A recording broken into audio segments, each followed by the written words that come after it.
Hey,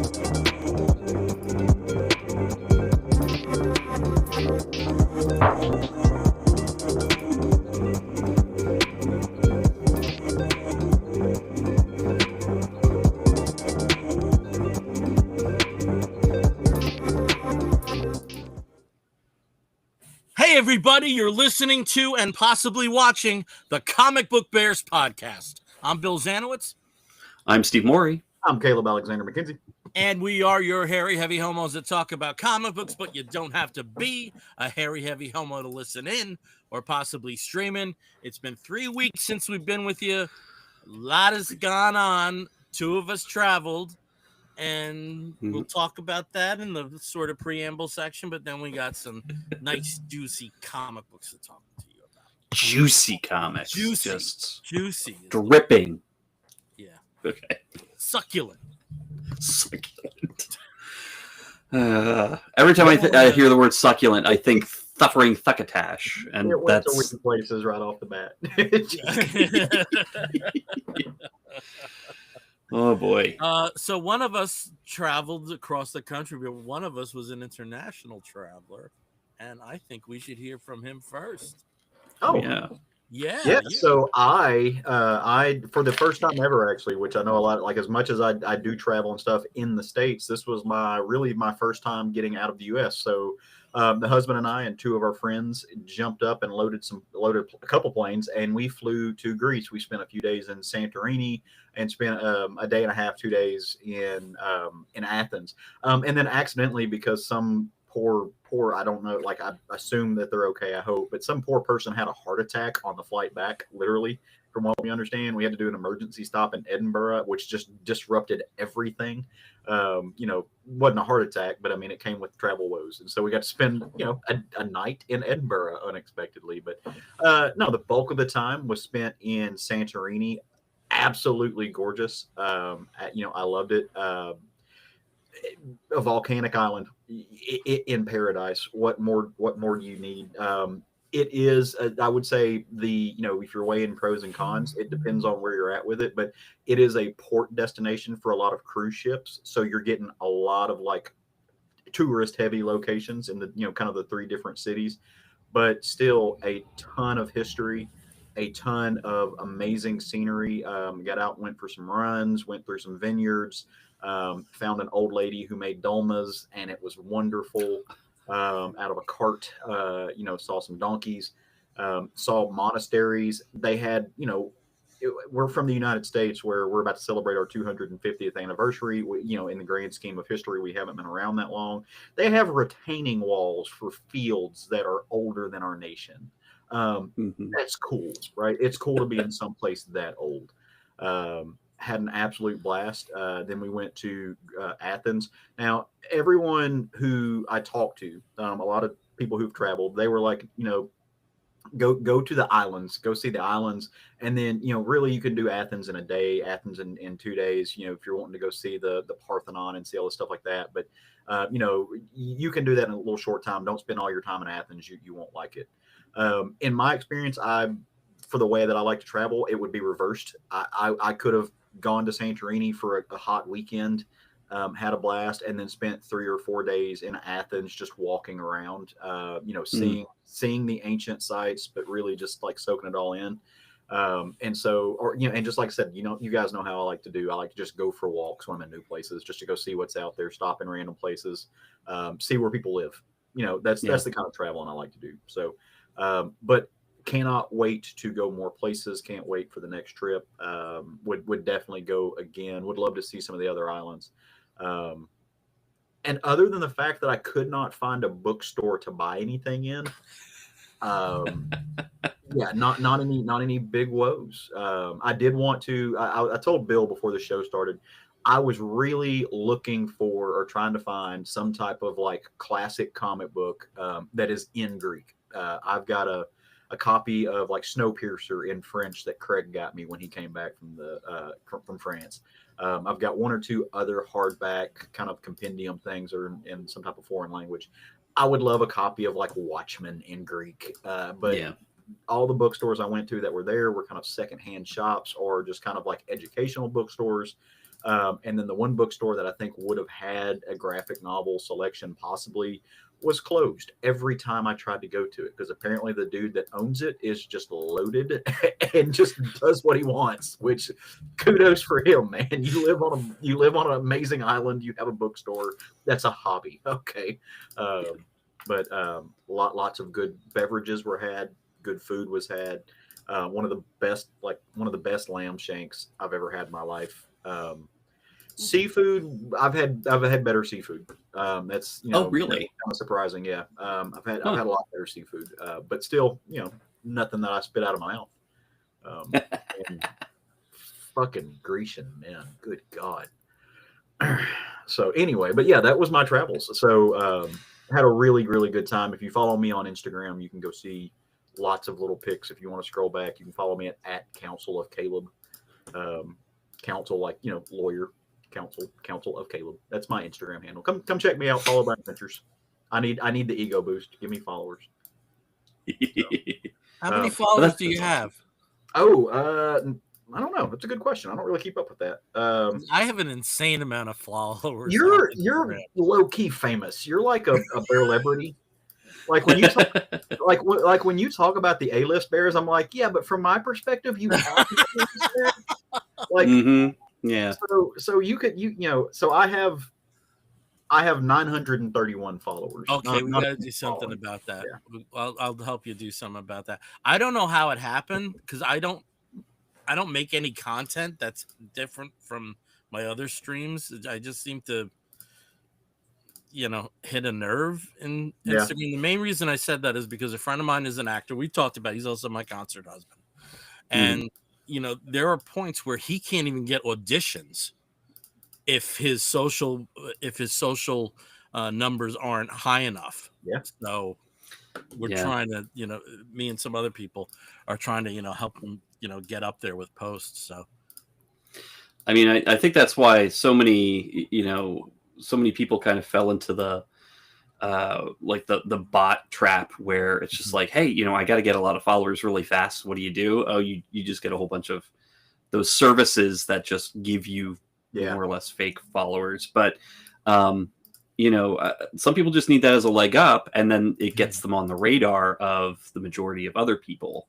Yeah. It's all about the algorithm, and then you can actually get real people following you, which is you don't want to get bots, but then you want to get the real people, but then you get the real people, and then you're stuck with all these bots, and you're like, I need some. Funny you should mention algorithm, because we actually have a conversation that is titled "The Bill and Steve Algorithm," because we get the same material in our feeds. Like we get a lot of the same material. And it's not even like these are like premier creators.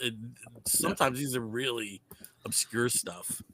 Well, then again, we like some of the same niche stuff, so it's just kind of like... True. Yeah.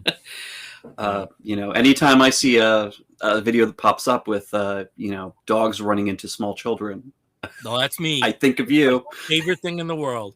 My favorite thing in the world. Like, if I was in a coma and you wanted to wake me up, you just put a loop of children being knocked down by animals, and at some point I will revive. I swear to God, it's my favorite thing in the world. Oh, yeah. So good. Well, so good. It is funny, and every time I see one, I definitely think of you, and usually send it to you, and then you're like, yeah, I already got this one. Same algorithm. Yeah, that's my husband with like funny dog gifts or whatever they're called. Yeah. I don't even know what they're called anymore. That's like, I'll see one finally, because all of my Facebook or Instagram or even TikTok stuff he thinks it's boring. I think it's fascinating. Like I watch people explaining things, like people who are professionals. They're like I like that kind of stuff. And he was just like, but it's not funny. And I'm like, I didn't say it was. And he's like, well, why are you watching it? I'm like, I'm learning things. And but yeah, when I do see the silly dog pictures, he's like, oh, I saw that yesterday. And I'm like, yeah, of course you did. Well, I was working.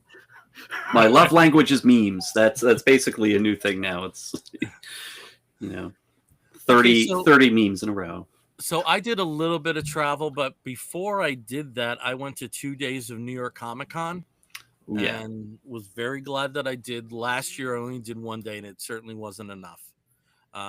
2 days was good. For my old ass, 2 days was really good.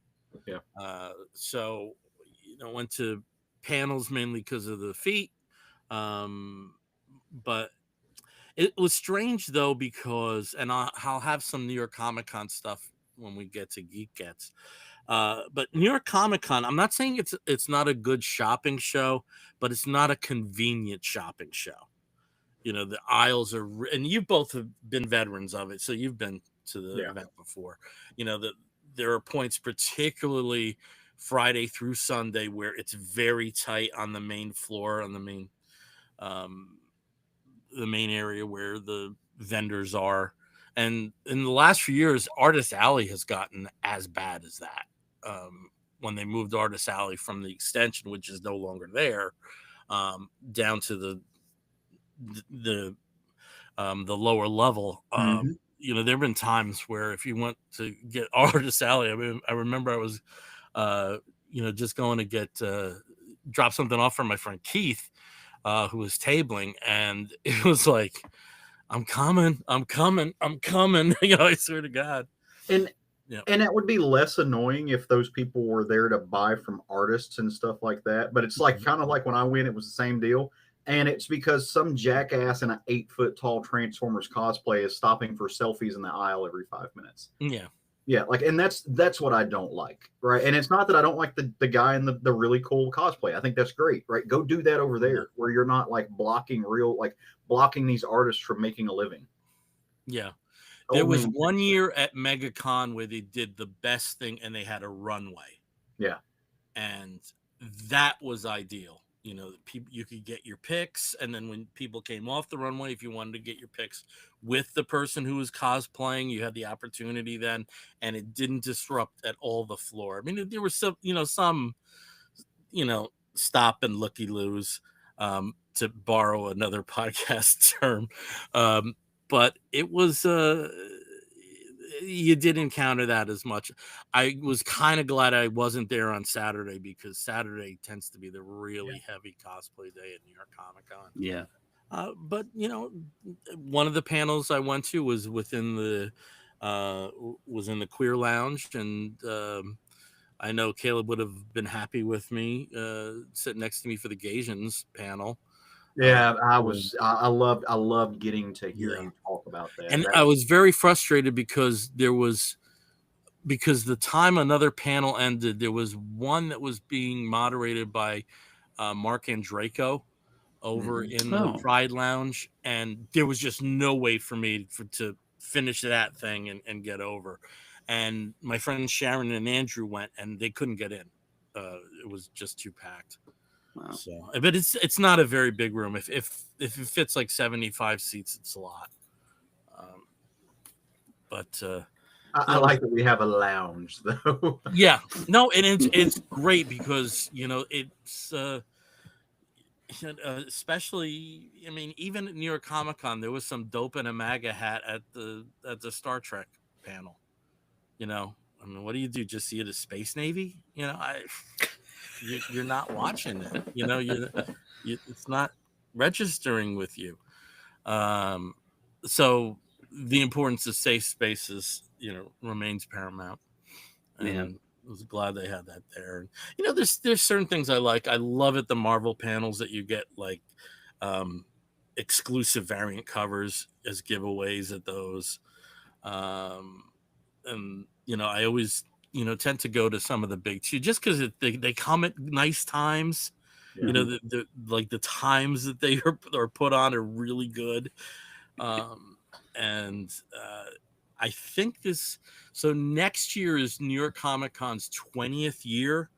I've been to 17 of them. Would have been 18, but they didn't have one in 2020. Right. That's pretty awesome. 17 of the 19.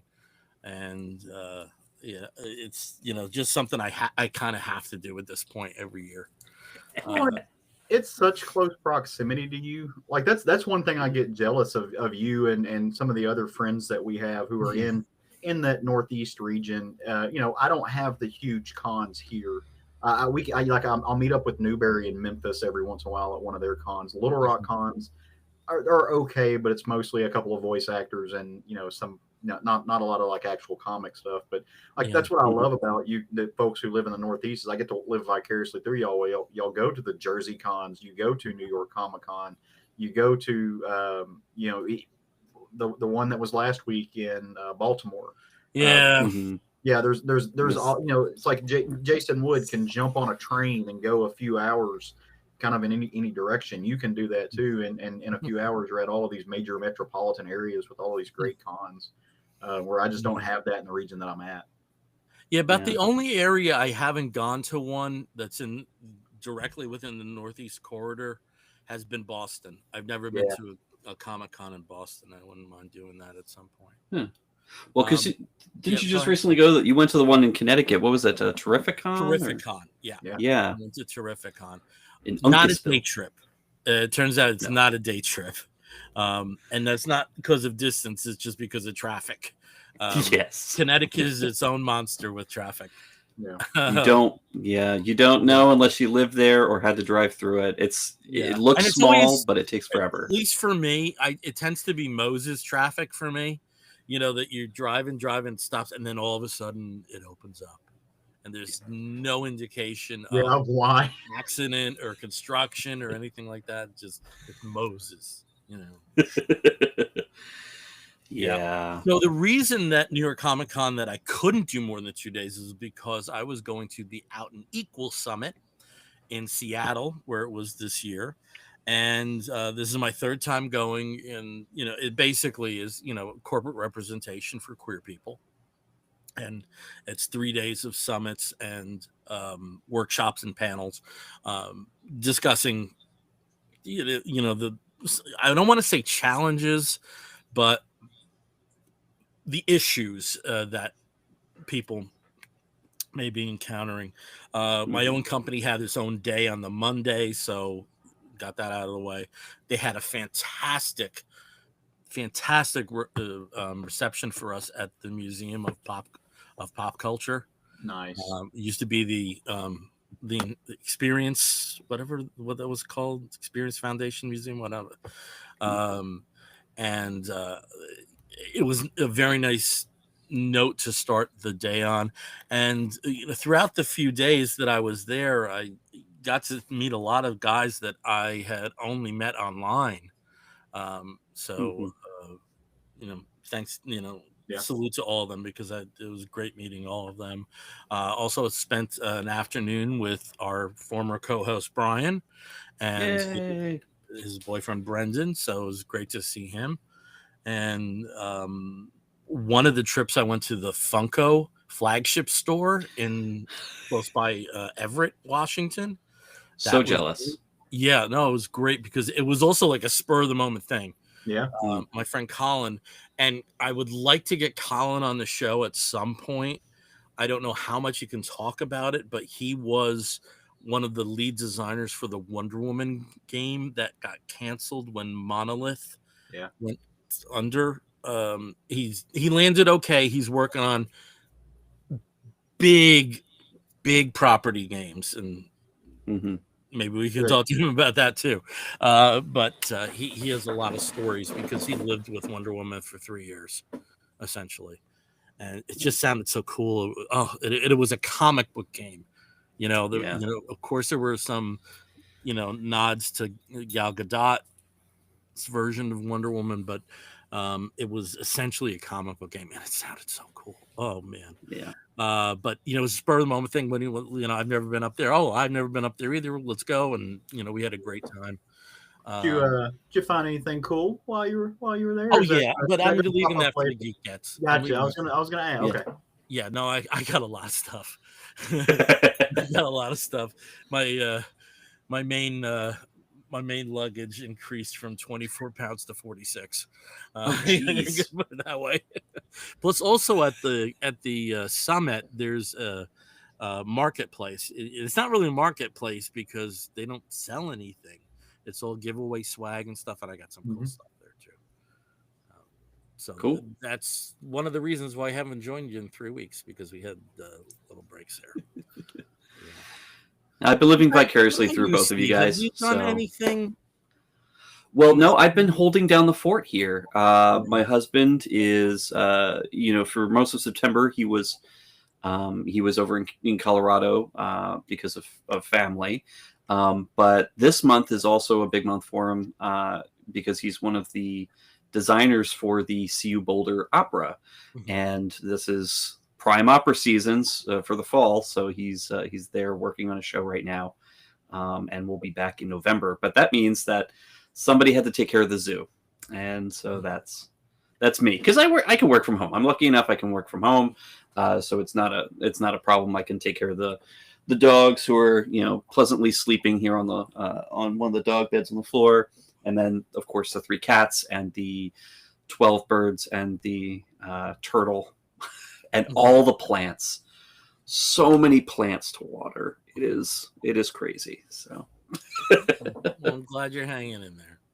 Yeah, but I did have, a great sort of annual tradition to distract me, and that is my 31 days of horror movies for October. So I've been going through every single day. I've been very good, and I haven't missed a day at all. I may have missed a day in posting here and there, but I get that taken care of pretty quickly. But I've been going through that, and this week specifically is my Camp Sucks marathon. So it's all camp related slasher movies. Started on Sunday, goes through Saturday, and I've been watching some doozies that I didn't know existed, and I'm shocked that some of them do exist. So but it's been a lot of fun. In terms of the camp, I know if you follow me, you'll see that every so often I post when I'm in North Jersey that I stop at Rutt's Hut, which is deep fried hot dogs, which I know Caleb was like, oh my God, that sounds like the most delicious thing ever. And it is. Rutt's Hut was actually closed for a week because they filmed a substantial number of scenes for the Friday the 13th prequel. Ooh, at really? Rutt's Hut, yeah, and also like all the filming for the prequel is in New Jersey in kind of a nod to the first film.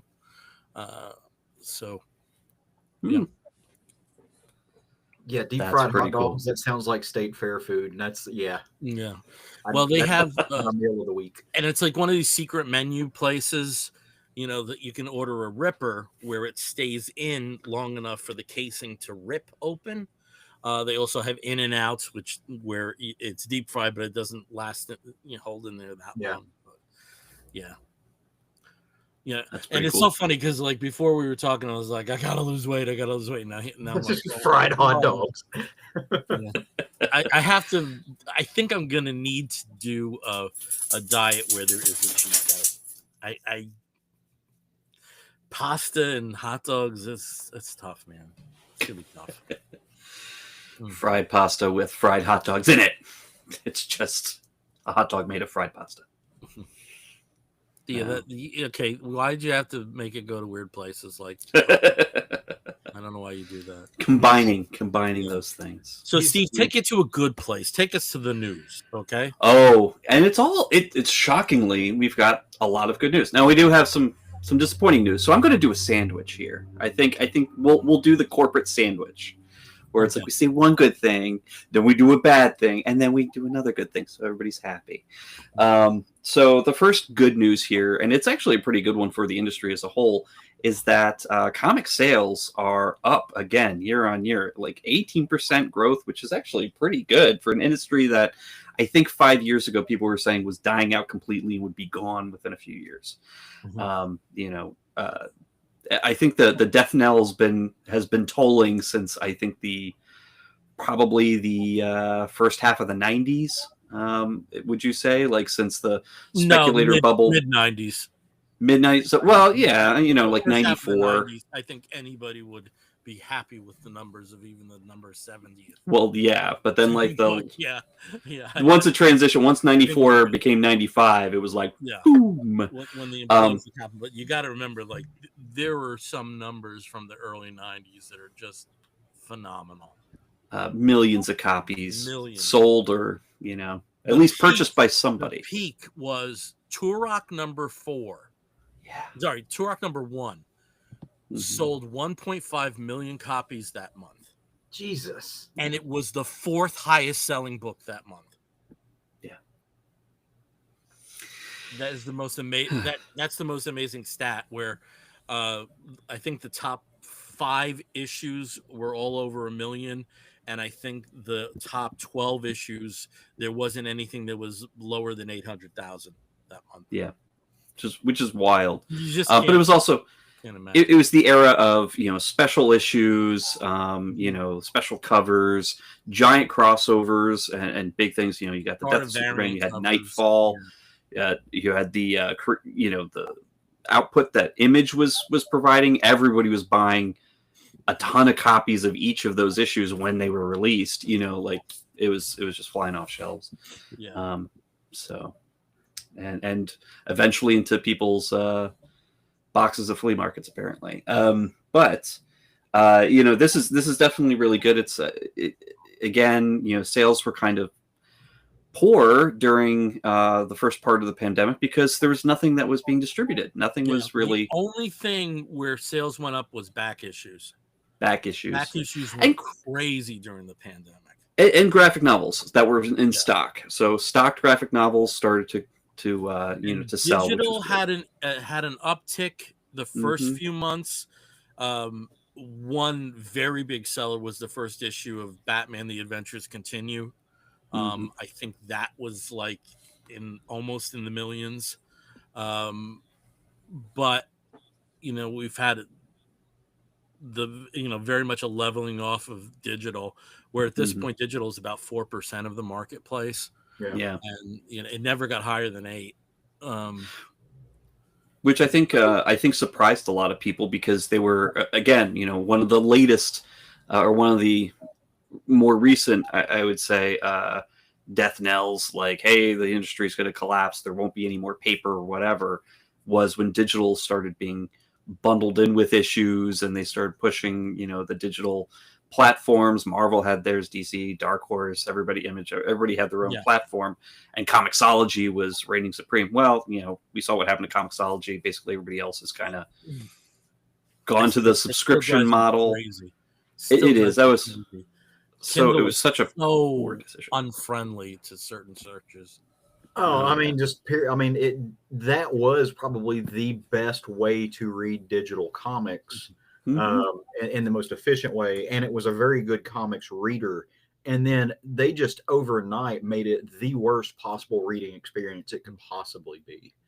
And that was so frustrating because I'm in a position now to where I've switched over to reading comics mostly digitally. In a lot, I still have my pull list, still get a few titles, but I prefer now just to, if I'm going to collect things in a physical medium, I want the collection because frankly they're written that way. I like to read them better. I think the shelf porn is cool, so I get them that way. But now I'm reading digitally more, and it's just okay. I guess it's harder to find. Do I have to have the Marvel subscription and the DC subscription and the comics whatever subscription, this, that, and the other?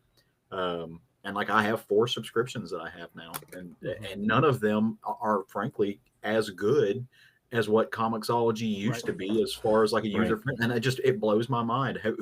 I hope whoever made that decision, I hope there were repercussions.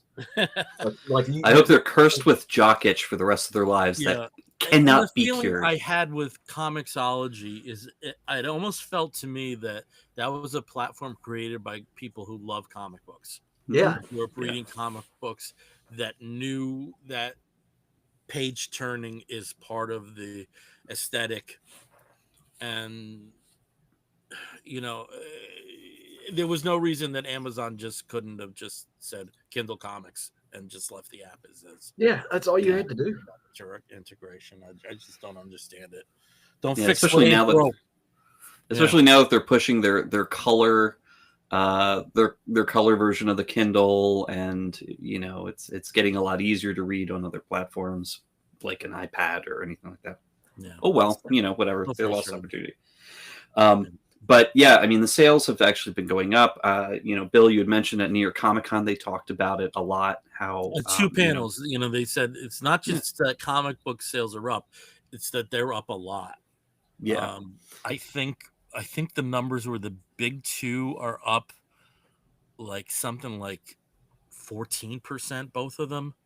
yeah. Overall, it's 18%. Overall, Overall, it's 18%. I think for everybody. I think the biggest increase with or the major indies, your Images and your Dark Horse, and Dark Horse really fell for a bit. Well, they lost all the licenses. Yeah. Well, I was going to ask, I don't know if you guys remember or not, but it was, I think it was earlier this year, and I forget what con it was, when all the news got made because Robert Kirkman said something in a panel where he was basically like, I've seen the numbers. Batman's only selling 62,000 copies.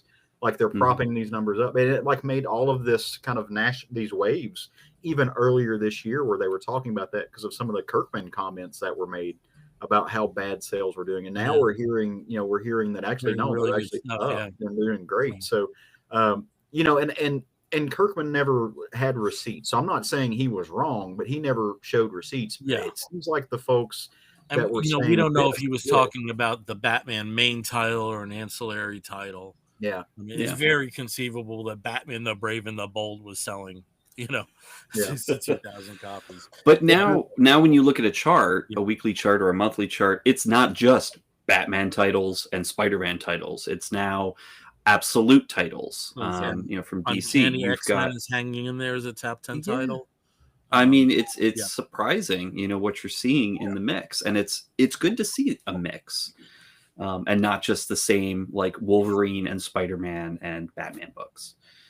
They're still there, obviously, but because you can't beat those apparently. But I mean, it's pretty good, and it's funny that we're talking about this, of course, with all of the issues around Diamond and the collapse and the bankruptcy and all that stuff, that people are still able to get their comics or get their hands on comics. But I think a lot of that was the major publishers has contingency plans. Exactly. And they've been building those contingencies since 2020.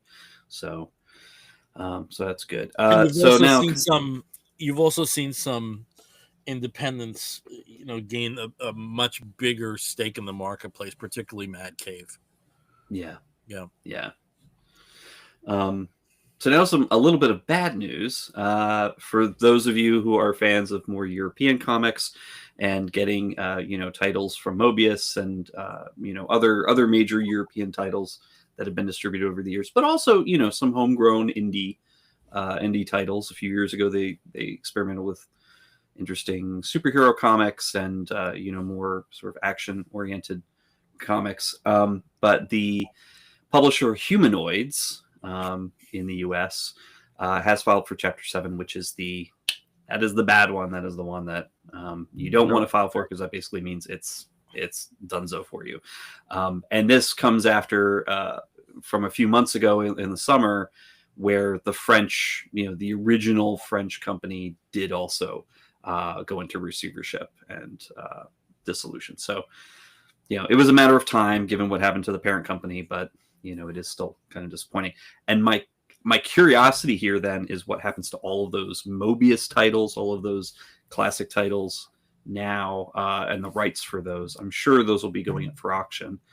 Either that or reverting back I'm certain there's going to be reverting to creators more than that, going up to, as far as I know, like, there's there, especially with the way that European contracts are set up, it's more licenses than owned. So in those cases, they could just go back to the estates for a very long time. But so I mean, and Humanoid has been horrible in the last few years in terms of trade collection. Right. I'm still waiting for Savage Sword of Jesus Christ. There's no reason that shouldn't be collected. Right. Yeah. Has Human? I mean, I'm trying to remember, because I personally I haven't read a lot of Humanoid stuff, but I was trying to remember. I know was it Humanoids that did a lot of the Mobius reprints and things like that. Well, I mean, it was he founded the company, or one of the founders of the company originally. So yeah, I mean, most of them were published stateside with humanoids.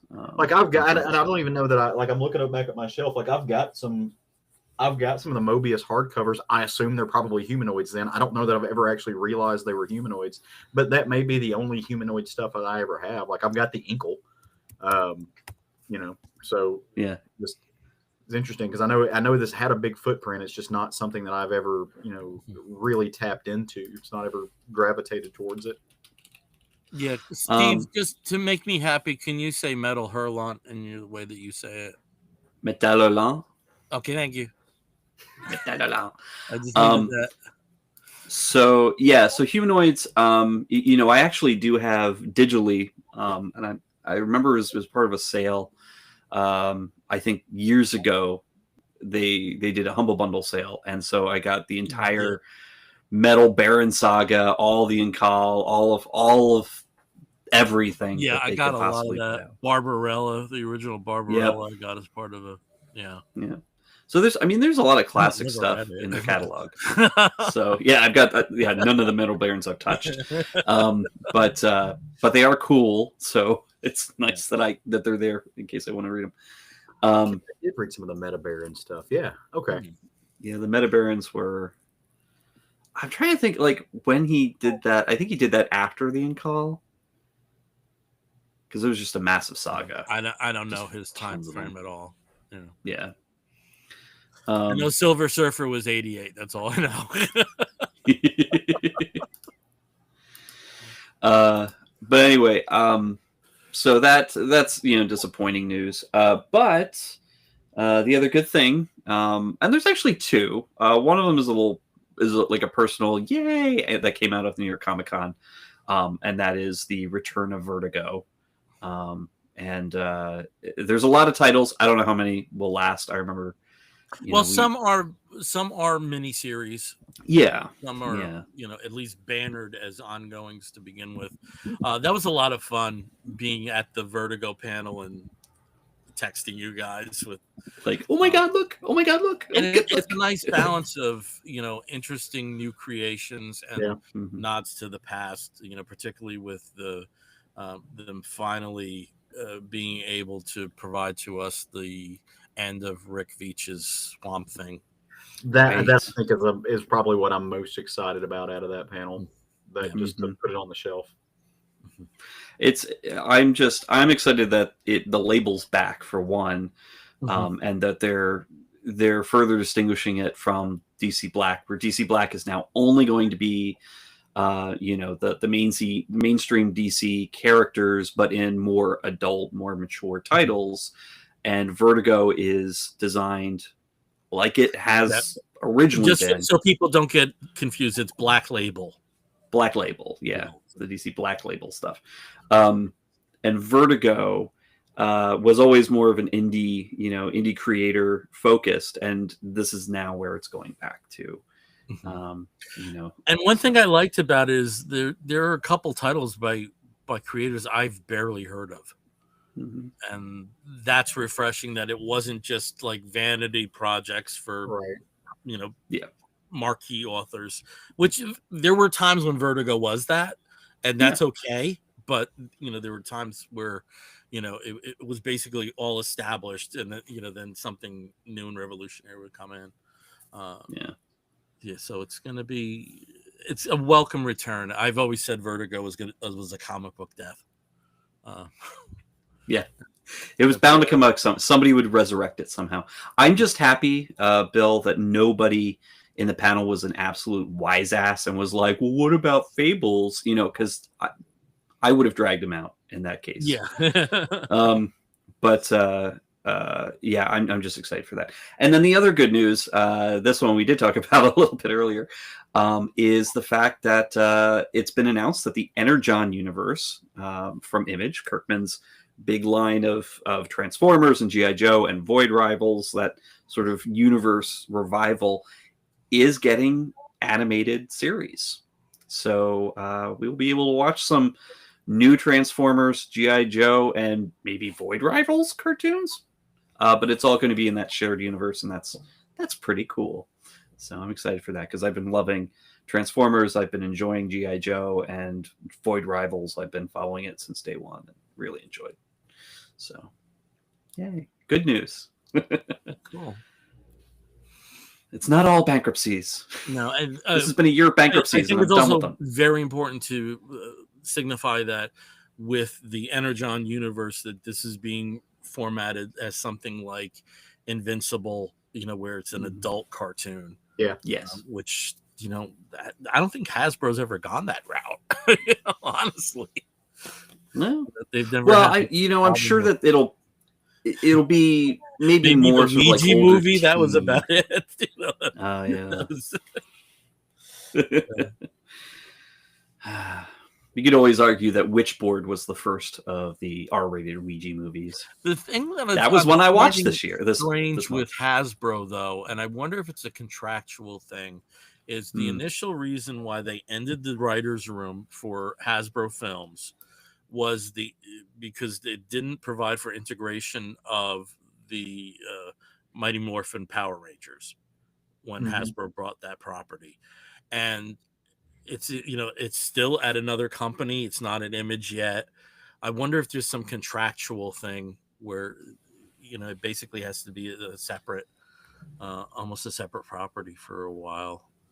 I don't know. I'm sure the rights are kind of weird anyway, because I was going to say, doesn't Bandai have a chunk of that or something? I don't know how that works out. Bandai does not make the toys anymore. Yeah, no, like even in Japan at this point. I don't know. Yeah, I'm not versed in Power Rangers. I just want you to be proud of me for making the Bandai reference, because that's not my world. Round of applause. Baby's growing. That's awesome. But yeah, so that's I'm just happy that there's finally some good news with comics this year. So yeah, and people can also see that there were a lot of smaller announcements at New York Comic Con, and as much as one of us detests the site, Bleeding Cool is a very good distillation of things that were announced there. Yeah. Sometimes the comments section can be a lot of. Well, that's anywhere now. I mean, alternately hilariously fun or just depressing. Oh God Almighty! Living in here in New Jersey right now, outlets like the Asbury Park Press. I'm like, you do know that Bruce Springsteen and John Bon Jovi are from New Jersey, right? Oh God! Well, Jersey Mag is its own weird ass fucking thing. It's so weird. Yeah. You're so fucking weird. I got nothing. And keep nothing. Keep it that way, please. Yeah. Keep it that way. All right. Do you want to go on to some comic books? I think we got a bunch of comics to talk about. Yeah, I think I probably should go first. I think I'm going to go first and then go last. How does that sound? That works. You are the Alpha and the Omega. I am, and that feeds in perfectly with the event that I'm going to talk about, and that's DC KO. Steve, I think you have like a more normal. I have a few graphics, maybe more normal graphic for the first issue than the bag that I have. Let's see if I can just go ahead and pull it up here. Okay, there we go. I just want to say that this was a situation that I bought this at New York Comic Con. It was called a Lights Out poly bag. It was one of the incentives where you did not know what variant cover you got. So it was a blind bag. I did get one of the premium covers, but I don't know what happened in the transit, but I got some dents here. Yeah, it's so sad. So this is the Ben Oliver cover for Superman. It's going to be lousy here with the lighting, but I think I did provide for you. You did. There's a better image of it if you're following online. Pretty fucking hot there. So what's going on with DCKO? You have to, I would say, dumb yourself down a little bit to enjoy this, because it's just comic booky, big splashy art, fighting fun. There's nothing that intellectually is going to stimulate you. And if you go in under that pretext, I think you're going to enjoy it. There were two prelude to DCKO issues. The first was the Justice League Unlimited number 11, which led directly into Justice League, the Omega Act special number 1. You don't necessarily need these to enjoy your DCKO experience. So DCKO means knockout. And yes, we do have a contest. I'm going to try to encapsulate this as succinctly as possible, and then we can understand where we're at and some of the few nuances that we can talk about here. So when Darkseid died, his energies were dissipated. A lot of them went into the absolute universe. Some of them went into some other denizens of the main DC Earth, most prominently Booster Gold.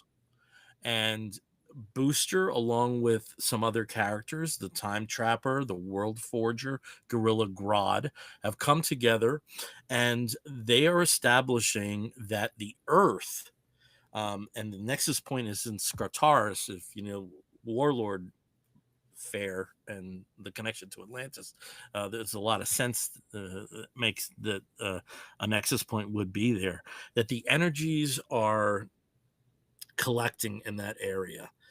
And there is an excellent framing sequence in KO where was it KO or was it the special? Let me just get this correct here. Or was it the Omega Act special? It's in the Omega Act special, where we see Superman's mother on Krypton, diving for artifacts with her sister, and they come across darkseid iconography. So this is something that has been established for a very long time.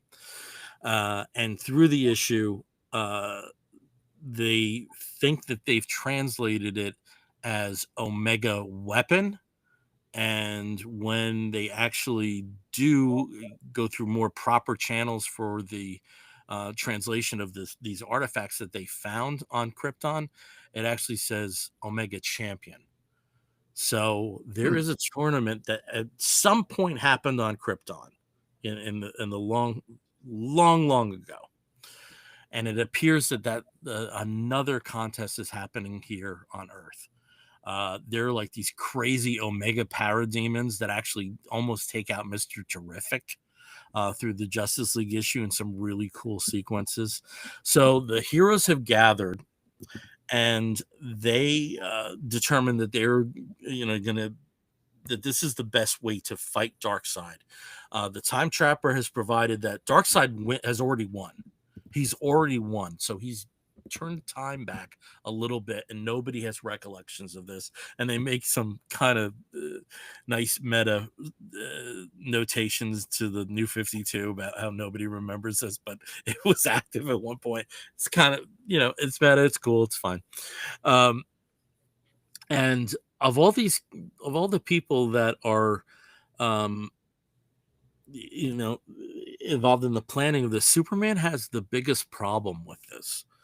Not just because of the possibilities of people losing, but very often Superman holds back, and he doesn't know, if he doesn't have to hold back, how successful he will be in that.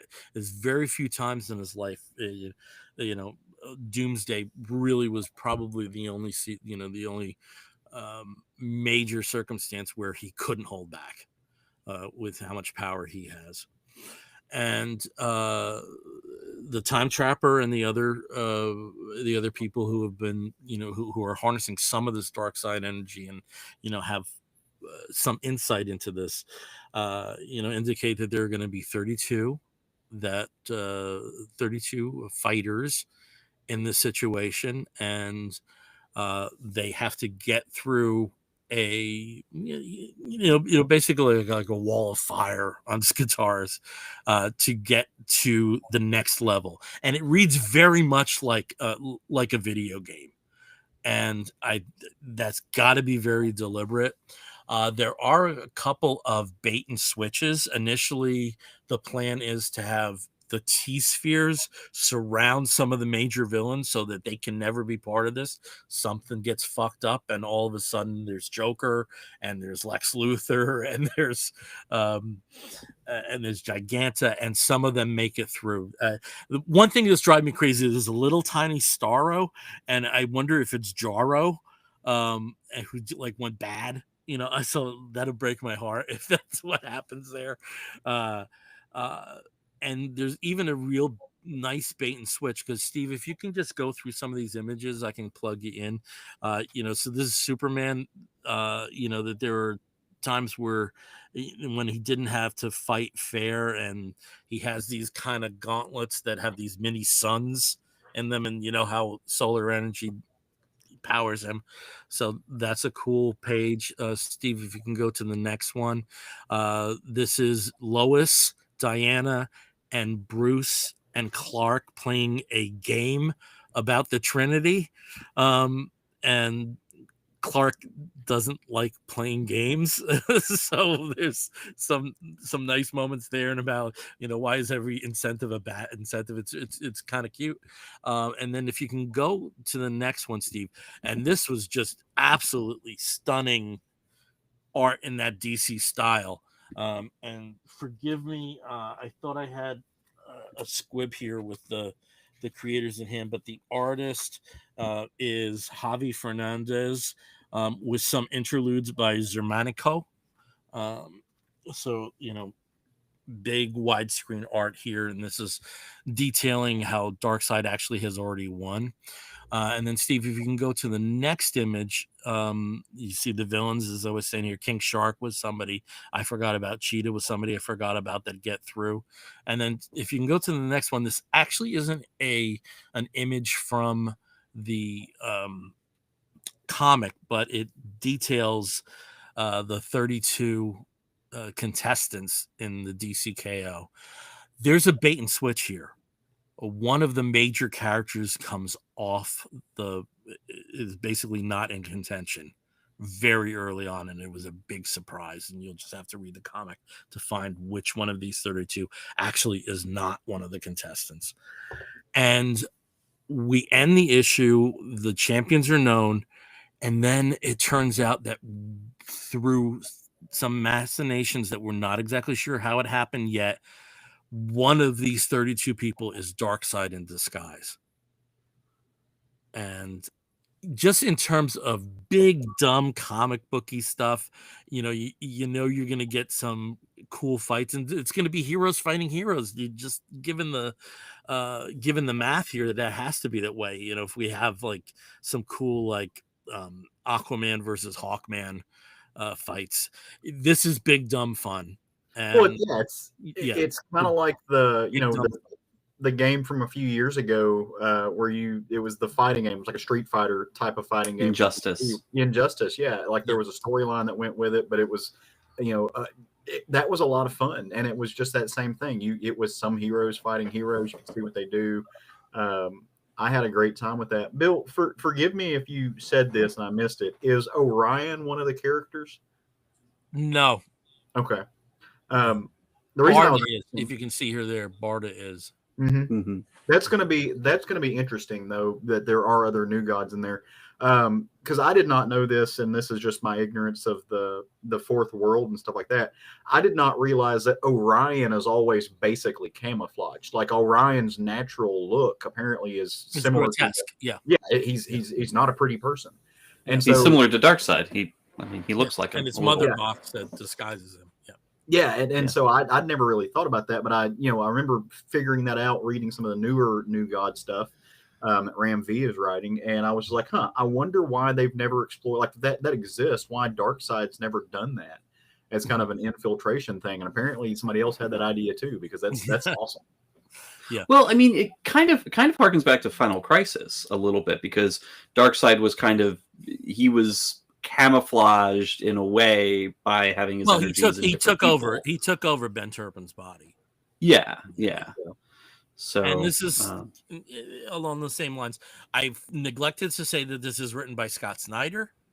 mhm. And I neglected to say that the Omega Champion is the one that can defeat Darkseid.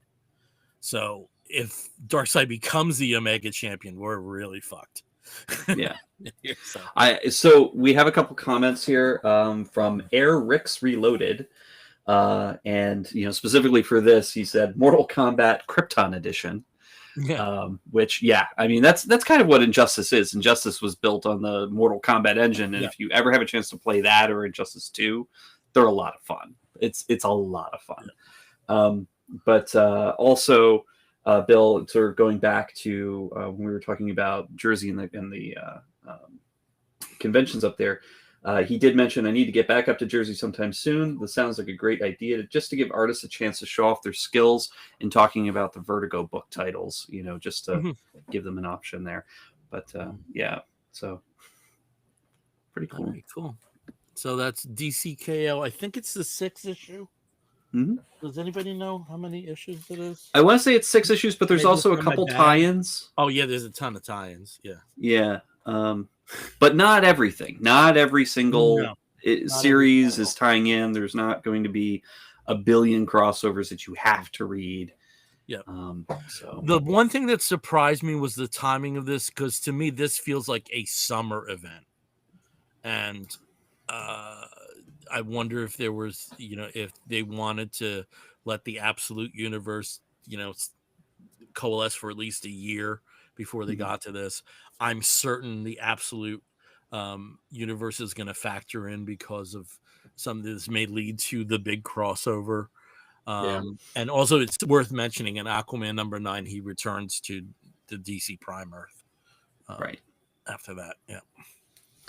So, which is like an unofficial crossover, I would say. There's enough connective tissue to where I think a banner would have been fine as a crossover.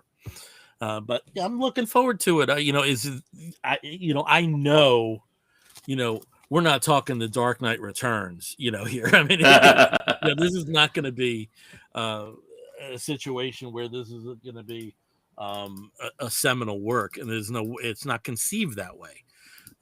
But in terms of comic booky dumb fun, I'm looking forward to it. Yeah, I was going to say, is it fun? Is it going to be an interesting read? Is it going to entertain me? That's ultimately, I mean, and that's what the Absolute titles have done so far. They've done amazing stuff with it. I think DC is on to something as far as just like a creative path forward to write these books and tell these types of stories, and to not really, to do that thing where they're both laced into continuity because there's 80 years of these characters, and why would you not play with that, but not be shackled by it, and just be inventive and look to, they're looking to artists that are doing weird and quirky things and kind of getting away from the house style and just letting these folks just flex their muscles and have fun with it. And I think that you can see that in the work itself. And it is and I'm a Marvel kid, right? And I look at what Marvel's doing right now, and I'm just like, why are you doing that? Stop doing what you're doing. A few years ago, they were on the right path with a whole lot of stuff, and then something happened, and now they're not. And you can see what DC is doing, where they're just like, you know what, we know exactly what we are. Why don't we lean into it and just be weird and quirky and fun, and tell a lot of the type of stories that can really only be done in comics, right? Like you look at Absolute Martian Manhunter, that they may adapt that something like that someday, but as far as what it is, that can only be told in comics, right? Like, like there's just something amazing about that. And it's a celebration of the medium, and I think that's really great that that DC is doing that. I think with Marvel, it seems that when they've had events, they're very much the X office, the Avengers office. And there doesn't seem like I'm trying to think of like the last crossover they had that really was encompassing, and I don't know what it was. Honestly, they feel very regimented. They feel very segregated, and something like that might actually benefit Marvel to remind Mm-hmm. people, hey, this is all the same universe. Well, and so I think it was, I'm trying to remember, I think it was Scotty Young. I was listening to an interview with Scotty Young or talking to him, and it reminded me back when it may have been somebody else. It may not have been Scotty, and forgive me if I'm talking about the wrong person, but essentially what they were saying is, they went to these DC retreats. No, it was Jeff Lemire. That's who it was. It was in his memoir that he wrote. He talks about going to the DC retreats, and it's like, yeah, they were just, it was fun. It was laid back, and they were letting these artists be exploratory when they were crafting these kind of events and stuff like that. And then he went over to Marvel, and he said, other than a few people, it was very, like, it was a pissing contest. Like, it was this, like, dog eat dog, like, everybody's marking their territory and trying to just squash. And he said it was not freeing. It did not allow the creative juices to flow, and he absolutely hated it. And looking back over the past, the big Marvel stuff over the past couple of years, sure seems like that. Like, very territorial, a lot of sense. Yeah, you need this particular architect, and it's this the siloed kind of situation. I just did a very quick look at Marvel crossover events, and it seems to me that Civil War II probably was the last one that was line wide crossover, because Empire was contained. Naturally, like IVX, Inhumans versus X-Men, the gang war. I mean, a lot of these seem very much within a bubble. Like I said, I think Marvel could actually benefit right now from a shakeup like that. Yeah. Well, speaking of Marvel, there you go. I have a Marvel to talk about. Get to it, baby. And I'm gonna say that, like, my feelings are very similar to Jeff Lemire's in how my favorite corner of the Marvel universe has been kind of handled very recently, and that is the X-Men. And let me go ahead and share. This is one book that is tying into the X-Men Revelation crossover / reboot / replacement that's going on. But it also is kind of its own thing. But of course, it's going to dovetail in to the full shakeup that they're doing on the X-Men side. And, it just seems like the shakeups are coming pretty fast and furious. I don't think things are given more than like a year and some change at this point before they just take all the ants in the sandbox and just shake it. And then, like, here you go. It's a brand new thing. And what's interesting about this tie-in is that it's probably a bit more nostalgic for people. It's a way for Jeff Loeb, who's the writer on here, to kind of play what if a little bit, but then also have them sort of come into the main continuity as it exists. And that is X-Men of Apocalypse Alpha #1. And basically what this does is it picks up right after the events of the Age of Apocalypse and features the X-Men team that was there, where it's Magneto pretty much holding down the the side of the good mutants, with Rogue as his wife. You've got Gambit. You've got a reformed Sabretooth, who also uses Wild Child as sort of his partner. You've got Morph in this, which is always fun, except in this case, Morph is playing more like a Plastic Man than anything else. And I think that's just because Jeff just needs somebody's comic relief in a very heavy book. And you also have Blink returning here, and Blink being, a pretty pivotal character that came out of the mid 90s and just, has been popping up here and there in a lot of the interdimensional and, multi-Earth books over the past several years. And here she is again, of course, it's an alternate Earth, alternate timeline. But she, of course, maintains her pivotal role in being able to teleport the X-Men team across these timelines, across these dimensions. And of course, Forge kind of rounds out that group as well with Gambit. So in this issue, it, like I said, it picks right up off of the events that ended the Age of Apocalypse, the giant nuclear holocaust that essentially was supposed to reset time and reset everything, which it did back in the 90s, but apparently it kept going in this reality and kept ticking forward. So Mr. Sinister is now basically in the in the old palace of Apocalypse. Apocalypse is gone. He's been killed.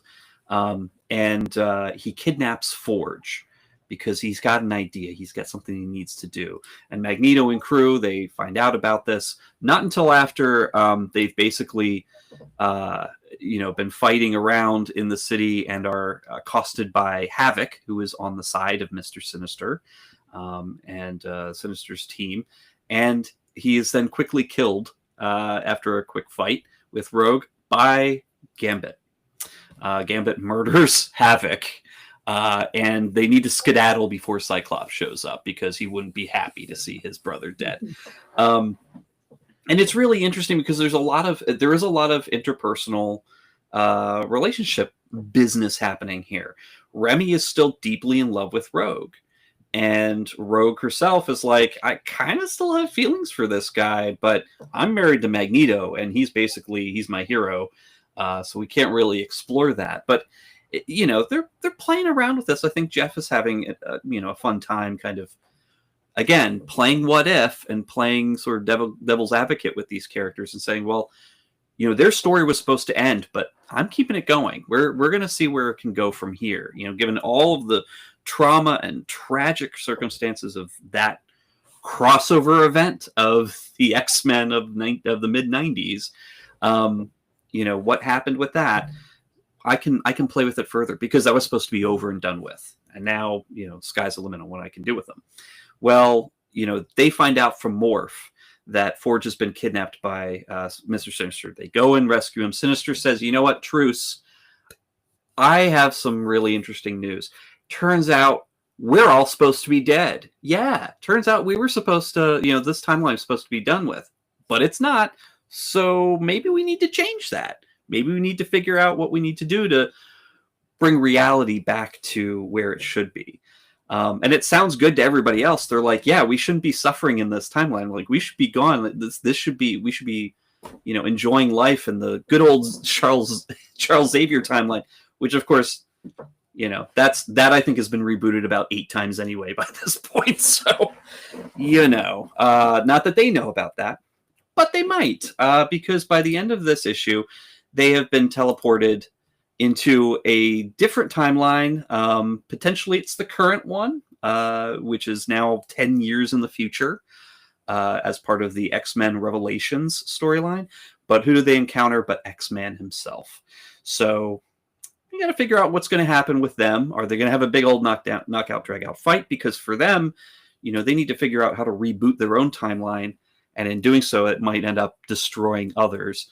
And I'm sure that's how it's going to dovetail into Revelations, which in itself is sort of an apocalyptic timeline where Doug Ramsey is kind of the heir to Apocalypse and is, released the X virus that's killed, tons of humans all across the world, or turn them into mutants. So it's crazy. It's wild. I'm not reading any of that because I don't care. So I'm going to take a comic. I'm going to follow a comic that's a little bit outside of that. That's doing something else other than like dealing directly with all of the stuff that's going on with Revelations. Because you've got, I think, about 12 different books that have all started. All the other books, all the other titles are on pause. So Uncanny X-Men, all these are paused right now to be replaced by all these other new minis for the next 3 months or so. And then, of course, when things come back, almost all the titles are going to be rebooted or replaced. There are a few that are going to pick up, right out of the right after the last episode or the last issue. But again, this is going to change everything, and everything's going to be different after what happens in Revelations. I just can't be bothered. They said at the X-Men panel that I was at, they kind of mocked that a little bit about like everything was changed. They did say one character though is going to be changed forever, and I did. This changes everything. Big blurb, exclamation points on the cover of every single issue of X-Men ever. So yeah, this book I enjoyed because I don't really have to know anything that's going on currently. I can go back 20 years and it picks right up off of that. So I'm like, okay, great. And I'm going to enjoy it until it dovetails into the new thing. And then, oh well, you know, but it's just, it kind of, the artwork by Simone DeMeo here is just lovely. Colors are gorgeous. He's basically, doing all of the artwork in this, including colors, with letters by Richard Starkings and Tyler Smith from Comicraft. But yeah, I mean, I think the most enjoyment I got out of this is the fact that I don't have to get all of the craziness that's going on now and has been going on for the past 12 months and keep track of that. So maybe I'll come back after it's rebooted again in the new year. I don't know. It's exhausting right now being an X-Men fan. And I kind of feel like Brian did a while ago after all the Hellfire mess and the fall of Krakoa and all of that, where I'm just sort of like, I just don't know what's going on. And at this point, I don't care. Yeah, they make it very easy to walk away, like to be like, all right, fine. It's not cohesive and I'm not understanding or following. So why do I need to? Well, even the cohesion, I can deal with surreality. I can deal with confusing, but I don't deal well with boring, and I don't deal well with taking readership for granted. And no disrespect to all the creative teams on these books, on Magic and on Storm and X-Men and Uncanny and everything.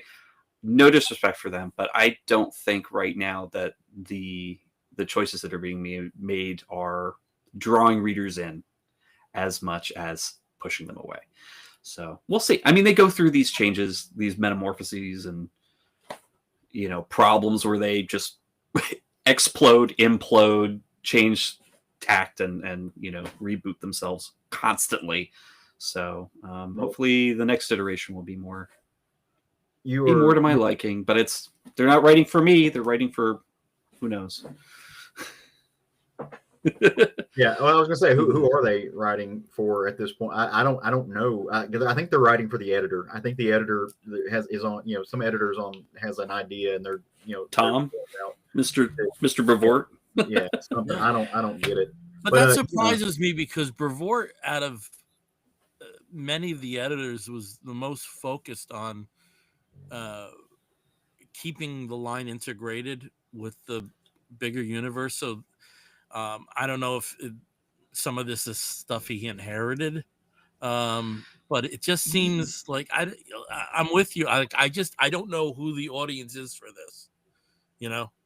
I don't know who they're writing for. I'm with you there. It doesn't seem to be a core X-Men universe that they're writing for, bringing in new fans. Nothing of this is going to bring in anybody new. No, absolutely. Yeah. So. And again, we don't really do negative stuff on this show too often, some exceptions. But I think this is one area where the criticism is very valid. If all three of us are feeling it. Yeah. And again, no disrespect to the creative teams. I think they're doing a good enough job for what they can do and what parameters they're being given, but I just don't feel the cohesion and I don't feel the excitement really. And we do have some comments here. We've just been joined by Felipe here. If it's going to show me, here we go. There it is. Oh, yes. Okay, here we go. Yeah, it's exhausting being an X-Men fan right now. Brother, don't I know it? And then also they've got a line editor, Brevoort, who doesn't like the X-Men. How could that ever work? Absolutely. And finally, sing it, Caleb. Yeah. I mean, yeah, I agree so much. It's not fun. But I'm enjoying this, so pick this up. Support this. From being at the panel, I didn't get the sensation that Brevoort doesn't like the X-Men, but it may be a situation where he doesn't know what to do with them. Yeah. Yeah. Well, in the spirit of not being negative, as far as we're talking about Marvel line wide, I do want to throw out there, like, it's not that they are doing everything wrong all across the board. Interestingly enough, from what I've understood, and I'm not reading these titles, but I'm friends with a lot of people who are. Amazing Spider-Man is great right now, from what I'm hearing. Fantastic Four is wonderful right now. People are loving it right now. The Hulk is very good. I'm reading that, and then the Avengers is a good title right now too. So, there are books to enjoy. That's interesting that I hear about that with the Avengers, given it's the same writer that kind of drove me off it. Well, yeah. I've been liking this. I don't think it's as good as it could be, but I think it's halfway decent. I've stayed on it, and I could have dropped it, but I think it's important. Like, for me, it was like, okay, the flagships are doing well right now as far as quality goes. So if you're looking for good, fun Marvel, you might check out Amazing Spider-Man and Fantastic Four if those are in your wheelhouse, because I think the people that I've spoken to who are very critical of those titles from time to time have said, hey, no, these are firing on all They're cylinders. in a good place. Yeah. Okay. Yeah. Which is nice to hear. I like Zdarsky's Captain America. I'm liking that so far. I liked his Daredevil. They made some choices with it that it took me away from, like, an art wise, but from the story was good. Zdarsky's turned into a good writer. Like, I was kind of one of those people who did not like Zdarsky at the very beginning. Oh, I liked him right from the start. I don't think he's like ideal for every property. Yeah. But I liked him from the start. Yeah. If it was up to me, Peter Parker Spider-Man would still be going. The universe. I mean, that issue where J. Jonah Jameson makes the lasagna and it's just him and Peter talking. That could be a mini series, and I'd be happy. That could be a 12-issue arc, and I'd be so happy. Yeah. Wow. Well, hey, speaking of books that we really liked, Caleb, you had a good title that you were wanting to share with us. Yeah, I do. So I'm going to take us to the. I mean, we're covering the big three tonight, right? I'm taking us over to Image Comics and Skybound. So David Lapham has a new book. Well, I should say David and Maria Lapham have a new story, a new book out right now. If you're not familiar with David Lapham, an amazing comic writer, has got some amazing stories like Stray Bullets. My favorite thing he's ever written is actually it's a werewolf story. It's Ferals, that was published by Avatar Press. I love that book. So a big fan of David Lapham, and I love that him and Maria Lapham are working together. And their new title is called Good as Dead, and much in the vein of what David Lapham is known for. And it's a crime story, right? There's a lot going on here, and this is colored by D. Cuniff. It's got edited by Nashi Marsham. One of the things I found interesting when I was looking at the title page, it says creators are Chris Black and David Alpert. Now, I would love to, the behind the scenes nerd in me wants to know what that means. Did somebody, I assume that they created this story, they pitched it, and David's like, yeah, I can script that and draw it. But I would love to know kind of what that relationship is like and how that came to be, because there's maybe some behind the scenes stuff there that I think would be interesting.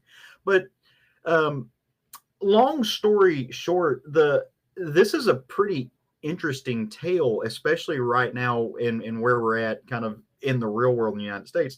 The story kind of takes place on the Canadian-American border, and it's a place called Port Linden. And I don't know if they're, in upstate New York or if they're in Maine or kind of where they're at, but they're definitely somewhere in the Northeast. And it takes place in this town. And Port Linden is kind of in the middle of nowhere, right? And it's only for a long time it was literally nothing. And then like 100 years ago, a guy who was running moonshine and whiskey during, I guess, the Prohibition era, built a bridge so he could accomplish his behind the scene goals, and it brought commerce to the town, and it helped him and his family build an empire. As it was helping him and he was kind of, I mean, he was not the best of guys, right? Like I mean, the fact that he was running moonshine is not when I say that. Rock and roll run moonshine. That's how NASCAR got created. Whatever, but do what you want to do.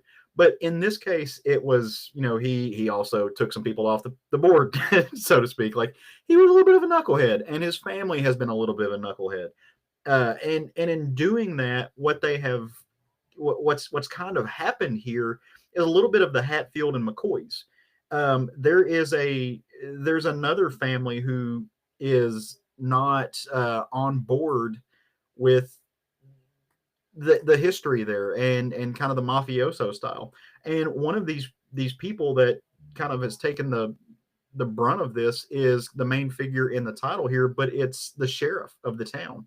And he doesn't trust a lot of people. I mean, not only because he's a sheriff, but because of the history of the town. The good old boy factor has had an impact on his family, and so he's a little bit uneasy. And as this all kind of comes to head in the modern era, because they're at a point now where this bridge that has kind of controlled the luck and the history and the livelihoods of people, and it's kind of separated the haves from the have-nots.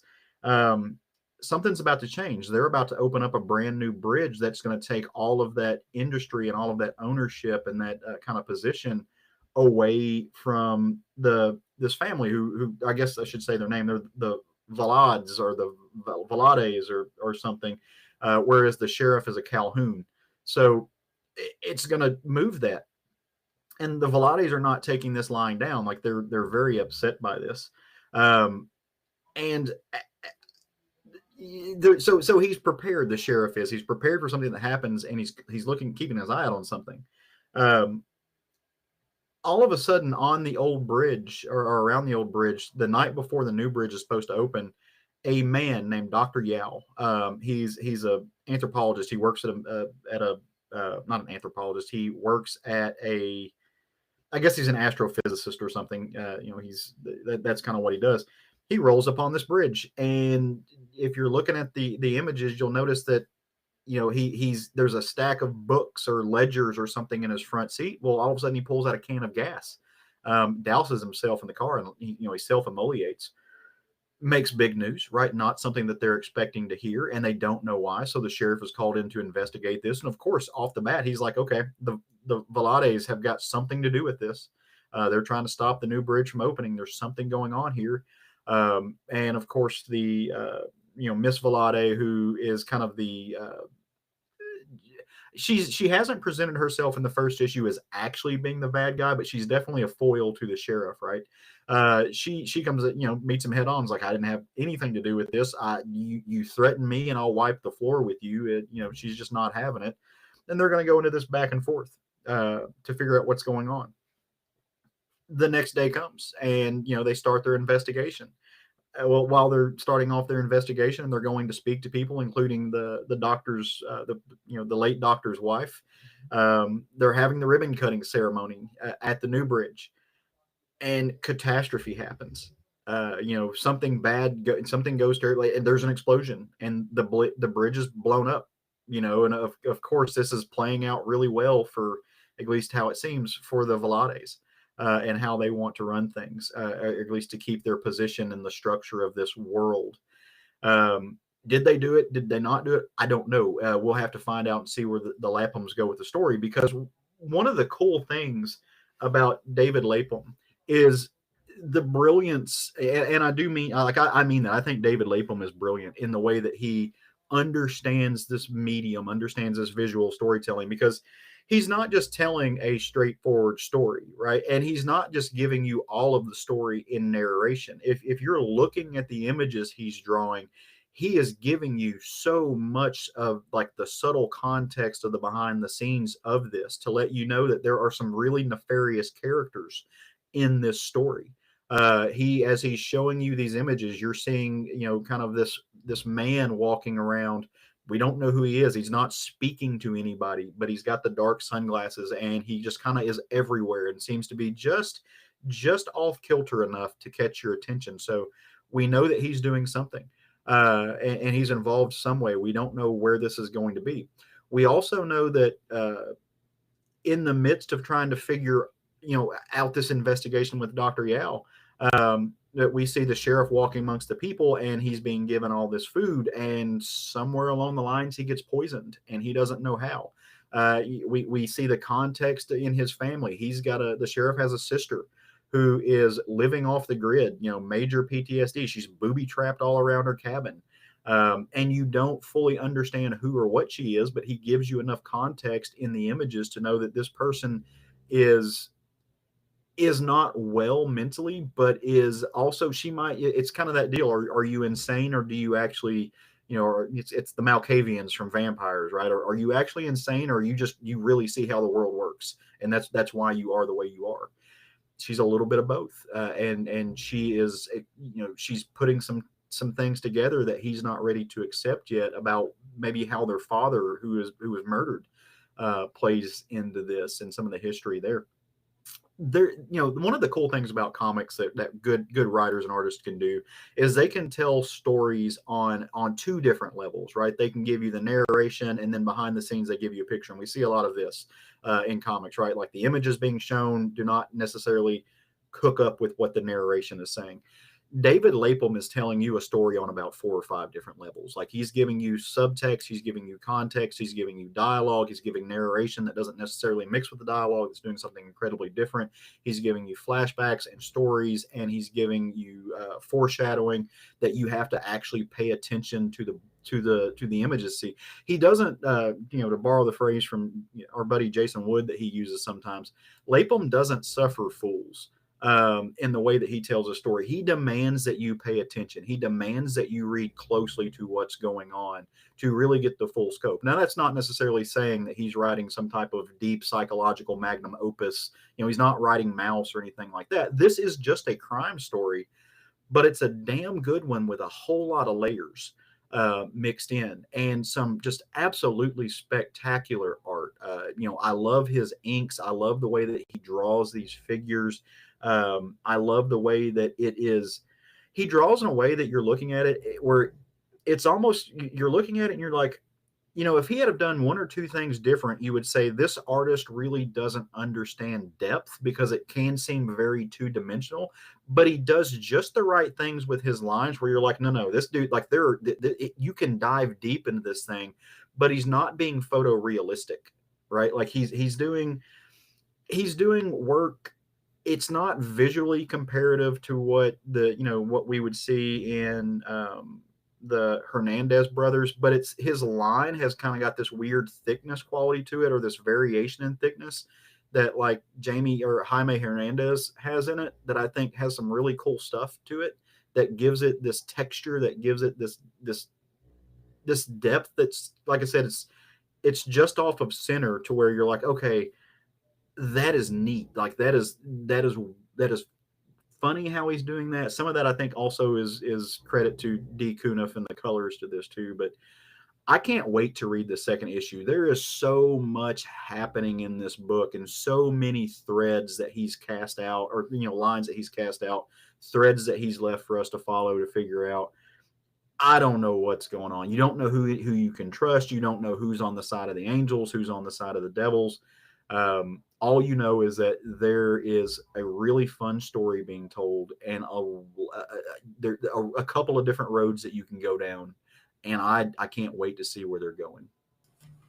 See, and I never read Stray Bullets, but it does sound like he's, he and Maria together as co-creators of that. It sounds like they really know how to craft a good crime comic. And it's not easy. It's not easy to keep them, to keep a crime comic like interesting, that you want to keep going back and, reading more as it unfolds. But, to be able to kind of take that and be able to do that multiple times in different, with different stories, different comics, it's pretty cool. It's good to know.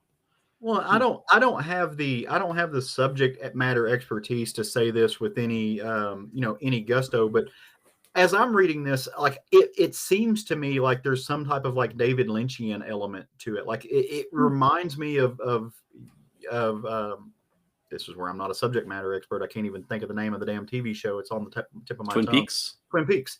Like there's a lot of Twin Peaks-esque things happening here. And so I would love somebody who is more of a David Lynchian kind of expert to read this and see if they felt the same way, to tell me if I'm onto something there, if they're getting that vibe. Because to me, there's some Lynchian things happening here. And I think that's neat. Cool. Yeah, I'm speaking as somebody who did read the first 4 volumes of Stray Bullets, which I did enjoy, but you kind of hit on why I got turned off. It's an effort. It is to read his stuff. It's not, you can't be a passive reader, and that in terms of his art, I enjoy that he adapts so readily to whatever the topic is at hand. I mean, he first made his name as the artist for Harbinger way back in the 90s, and you're not getting that here. At all. That he does adapt this stuff. But I think you hit on it, Caleb, is it's an effort to read his stuff, because I'd almost feel, at least after the first volume, I had to reread 2 through 4 at least once to get all of the nuances there. I think the last work of his I read was the Spectre stories and Tales of the Unexpected, like a long time ago. That was the last time I really read his stuff. I did like the first issue of Young Liars, and I think that ended up being like 3 volumes or so through Vertigo. But I don't know. It always came across to me as just too much effort. Yeah. And there is payoff. I'm not saying that there isn't, but I already have enough on my plate of writers that are like that. Mm-hmm. Yeah. And I think it depends on the context of, like you said, where you are where you are at in life, where you want to read these kind of things. I'm at a spot right now to where I'm reading a lot of memoir. I'm reading a lot of literary fiction in novel form, of fictional realism, things like that. So books that a lot of material that you do have to dive deep on.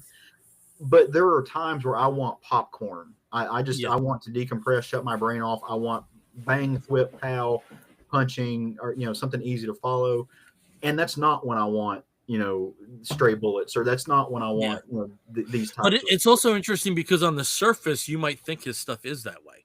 Yeah, and that's very interesting, and that's something that's a compliment I'll pay him across the board. Mm-hmm. With some of his works, particularly Stray Bullets, as that got going, it was, and I also loved that, what time period is this set in? Because he's very good at different time period, So this feels modern. Like there's definitely people with cell phones, but I mean, so it's hard to. I don't know if they say present day anywhere in the front. Let me flip through here and look at it. It says it's in October. It says October. It doesn't give a year. Okay. And this is a rural area, though. This is a place where, people are smoking cigarettes inside the convenience store. So that could be the early 90s or the late 80s. It could be today in the middle of nowhere. Yeah. Okay. Okay. Cool. All right. And I think you have another Image book. I do. You want me to go back to that? You got the mic. Keep it. Sure. I will. So I guess I'm doing just a. I don't know. I feel very imagey these days. The other book that I have, so they're both Image, but they both have a very indie vibe. I think David Lapham's name is a lot more well known than the names of either creator that I'm going to talk about. But there is a book that's coming out from Image right now. It's written by Chris Condon with amazing art. by a gentleman named Jeffrey Allen Love, who I've become a very big fan of. And the book is called News from the Fallout. And this book, the interiors of this is one of the things I love about this book, and I knew I was going to like it from the get-go, is because the interiors are exactly what you see on the cover. It is all this really cool, almost screen print style, black gray wash, kind of highly textured thing all throughout the story. There's not color in it. There are no hard lines. Everything is drawn like this in different shades of gray. And the book, this starts out in the let's see, I think I'm trying to remember if it's like 43 or 44. It's around the same, just after like the Manhattan Project. It would have kicked off, because this is taking place in Atomic Alley, right? Like, this is taking place where they're doing the nuclear experiments, and they don't ever name the Manhattan Project in here. But what's happening is they're in the middle of nowhere, and they're talking about the war. They don't ever happen to name it, but there is a general who is in charge of this atomic testing in the middle of nowhere. And they have decided, hey, we need to move where we're going to set this bomb off, and we need to move it up. Except they don't move these soldiers back. But they have this general there who's like, hey, nope, you're going to go right where I tell you to go. This bomb's going to go off. You get out there, you do what I tell you to do. And this one private's like, well, you guys made this closer. Shouldn't we get like back over? And he's like, nope, you're going to stay put. He's like, I don't like this plan. I'm going to keep my little mask on, if nothing else.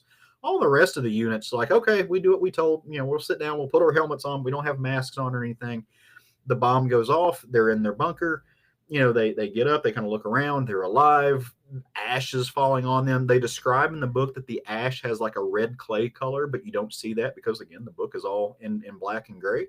But all of a sudden, these soldiers start coughing and they start to choke, and it's burnt. They talk about burning their throat. And within minutes, they turn into, the closest thing I can comparator I can make is zombies, but they're not zombies.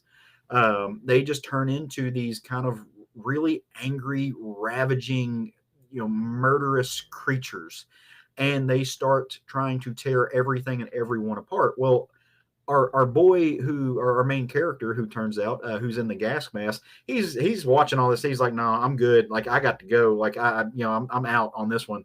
And he takes off running and just goes out into the deserts, trying to get as far away from these folks as possible, because they're going to murder him. And this is in a military installation, right? And everywhere around this is used to the military installation.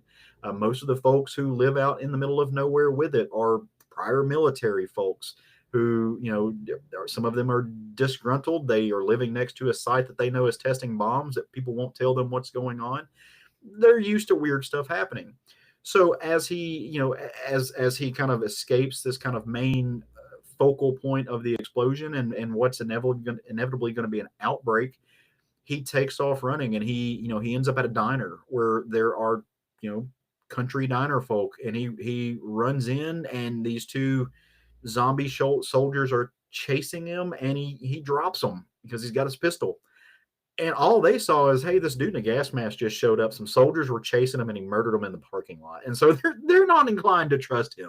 He's just like, hey, we need to board up these windows. And they're like, why? Like, you just murdered two people in the parking lot, dude.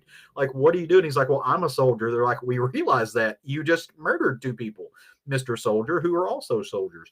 Why should we trust you? He's like, I don't know what's going on. They were testing bombs. Something bad happened. There are people and things coming, and they are dangerous. One of the guys who is sitting in the diner, former Marine himself, is just not being told what's going on. He's the type of dude who sits at the bar and drinks and hates his wife back at home, but don't you dare insult her, or you'll have issues. And he's just an old grizzled man's man. Well, he's not having it, and he bucks back up, and all of a sudden you hear a voice from the outside, and it's this gentleman's wife coming to figure out why he's not home yet, to just ring him, and she runs smack dab into these soldiers. and you see one of them explode ish and just surround her with ash and dust. And then next thing you know, she's infected too. And that's so this is something is spreading. So it's like a zombie story, except it's not a zombie story. It's more like the Crazies, maybe. That might be a better analogy. But it's told through the aspect of atomic testing, and then you get Jeffrey Clark's just amazing, or Jeffrey Allen Love, sorry, you get his amazing art in this, which is just strong blacks and grays. He plays with light really well. If you look at the image that Steve's showing you right now, you see kind of these like cartoon-esque outlines, but you see like the weird gnarled claws on them and how dangerous they are. The pacing of the story and the tone of the story reminds me a lot of 30 Days of Night, of the original 30 Days of Night. Like it is a fun horror book. It plays with like I said, the pacing and the layout of the story is done that it keeps you on the edge of your seat. The suspense is strong. You're rooting for these folks, for this one guy. You don't really know what's going on. The 5th issue is, I think, comes out this week. So there's 4 issues available right now. The story gets deeper. You find out more about these people's histories. One of the cool things about the story is it splits it. It shows you before the explosion and after the explosion in every story to kind of give you a taste of who all these folks are. The general comes back and you see that he's not a mindless raving, just zombie person. He is a evil, conniving, fixing to take over the world and have his dark, crazy soldier empire person. And you start to learn why he did the things that he did and who some of these people are, including some of the town in their history too. So he gives you a lot of context there to really latch on in a very short period of time, which shout out to Chris Condren for being able to do that. So go check this out. 'Tis the season for spooky stories. 'Tis the season for horror. This is a very, very good, like, modern horror story that's being told that I think that a lot of our listeners would really enjoy. I personally like it because it is an art style that shows you that you don't have to be a hyper detailed photo-esque artist to tell really compelling visual stories. This dude plays with shadows and he plays with figures in a way that it is well done, and he knows how to use an image to evoke emotion. And I think that is an incredible talent and a necessary talent to have in good visual storytelling. So from our friends over at Image Comics, send us money and books, but go check out News from the Fallout by Chris Condon. I think I'm saying his name wrong. Condon. And Jeffrey Allen Love. So go check those out. And follow. It's Condon. Condon. Okay. Yeah. Follow Jeffrey Allen Love. If you're into the OA game, he's very affordable. Yeah. So go check and Image Comics, we do appreciate the emails that you do send with the free stuff, with the free images. So, like, don't stop that. Absolutely. Keep that up. That's enjoyable. So don't stop that. We enjoy hardcovers too, if you just will love us that much. So. Yeah, that would be very nice. Yeah, it would be very nice. It'd be very nice if a particular big 2 publisher would send us the Pride Month stuff. You know, there's so few of us out there. There's so few queer comic book podcasts out there. It'd be nice. Be nice. No. We appreciate it all. Speaking of, I've been like, I'm now in the place where I'm contemplating my next tattoo. That variant cover that was like of Midnighter and the Apollo, which was very much like a Tom of Finland style variant cover of the motorcycle of them. I think I want that as a tattoo. Okay, that's hot. Okay. Oh, you're getting calm. Yep. James, you're getting calm. Just to be clear, we are on an email recipient from Image where we get sent PDFs of new comics. Not all of them. There's some that they restrict or you can separately request, but we don't get anything physical from them. Yeah, and basically anything that I see that I like, I'm buying the physical copy too. Yeah. So I just want to make sure. It's good for a preview. Yeah, and you'll also notice that with some of the print people, that they was a promotional copy was provided. You'll see that with some of the better some of the better bloggers, I guess. I guess that's still the way you can. But just knowing enough about the behind the scenes stuff of the way that the image program works, where basically the creators to some degree do have to front load the money. You make the book and you have everything done, and you bring it to them and they help you publish it and they take their percentage or whatever. But the creators still have a big chunk of that. It all depends. I mean, sometimes it's almost like a recording contract, and there is an advance. You may have a writer who's just not able to pay for an artist. Sure. And they do that. It really depends on and then there's some that come, fully formed and shop it around to others. It doesn't seem to be like one particular method that dominates with Image.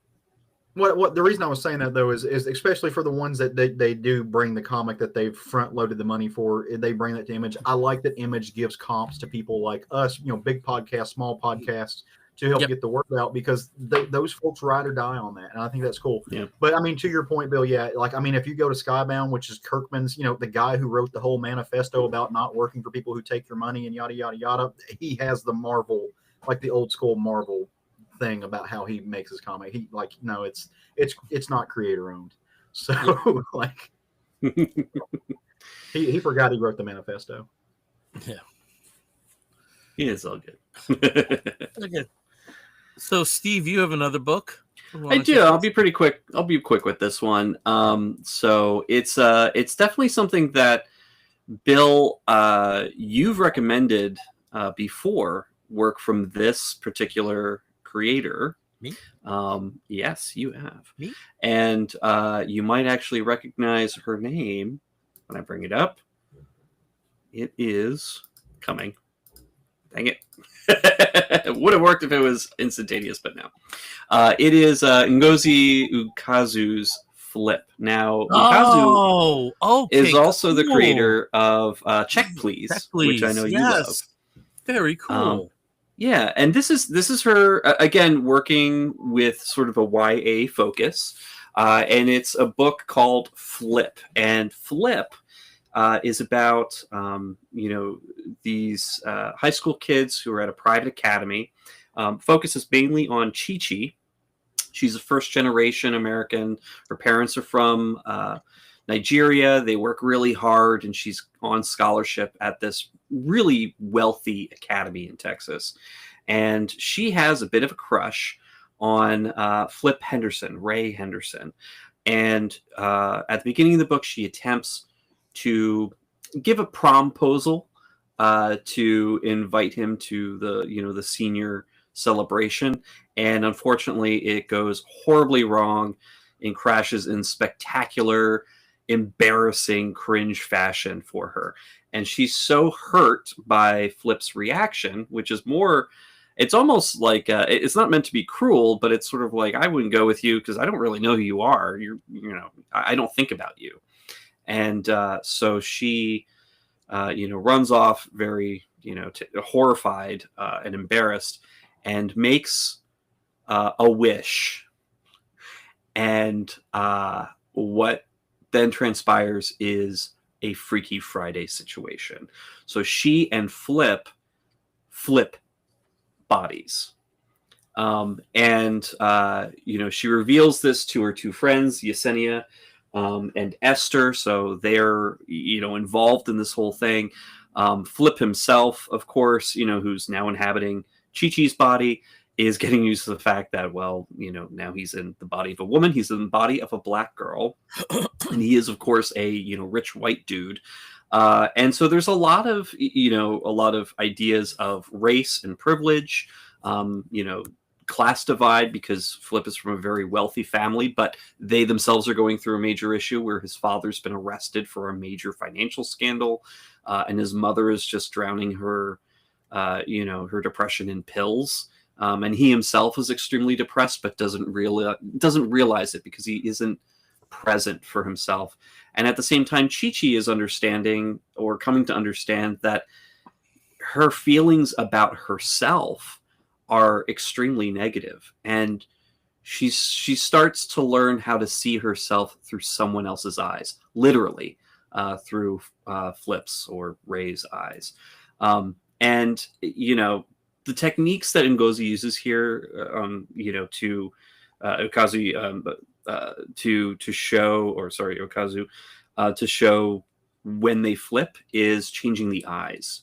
So Chi-Chi's eyes are brown, Flip's are blue, and every time that they switch bodies, because it becomes a switching back situation that they can't control.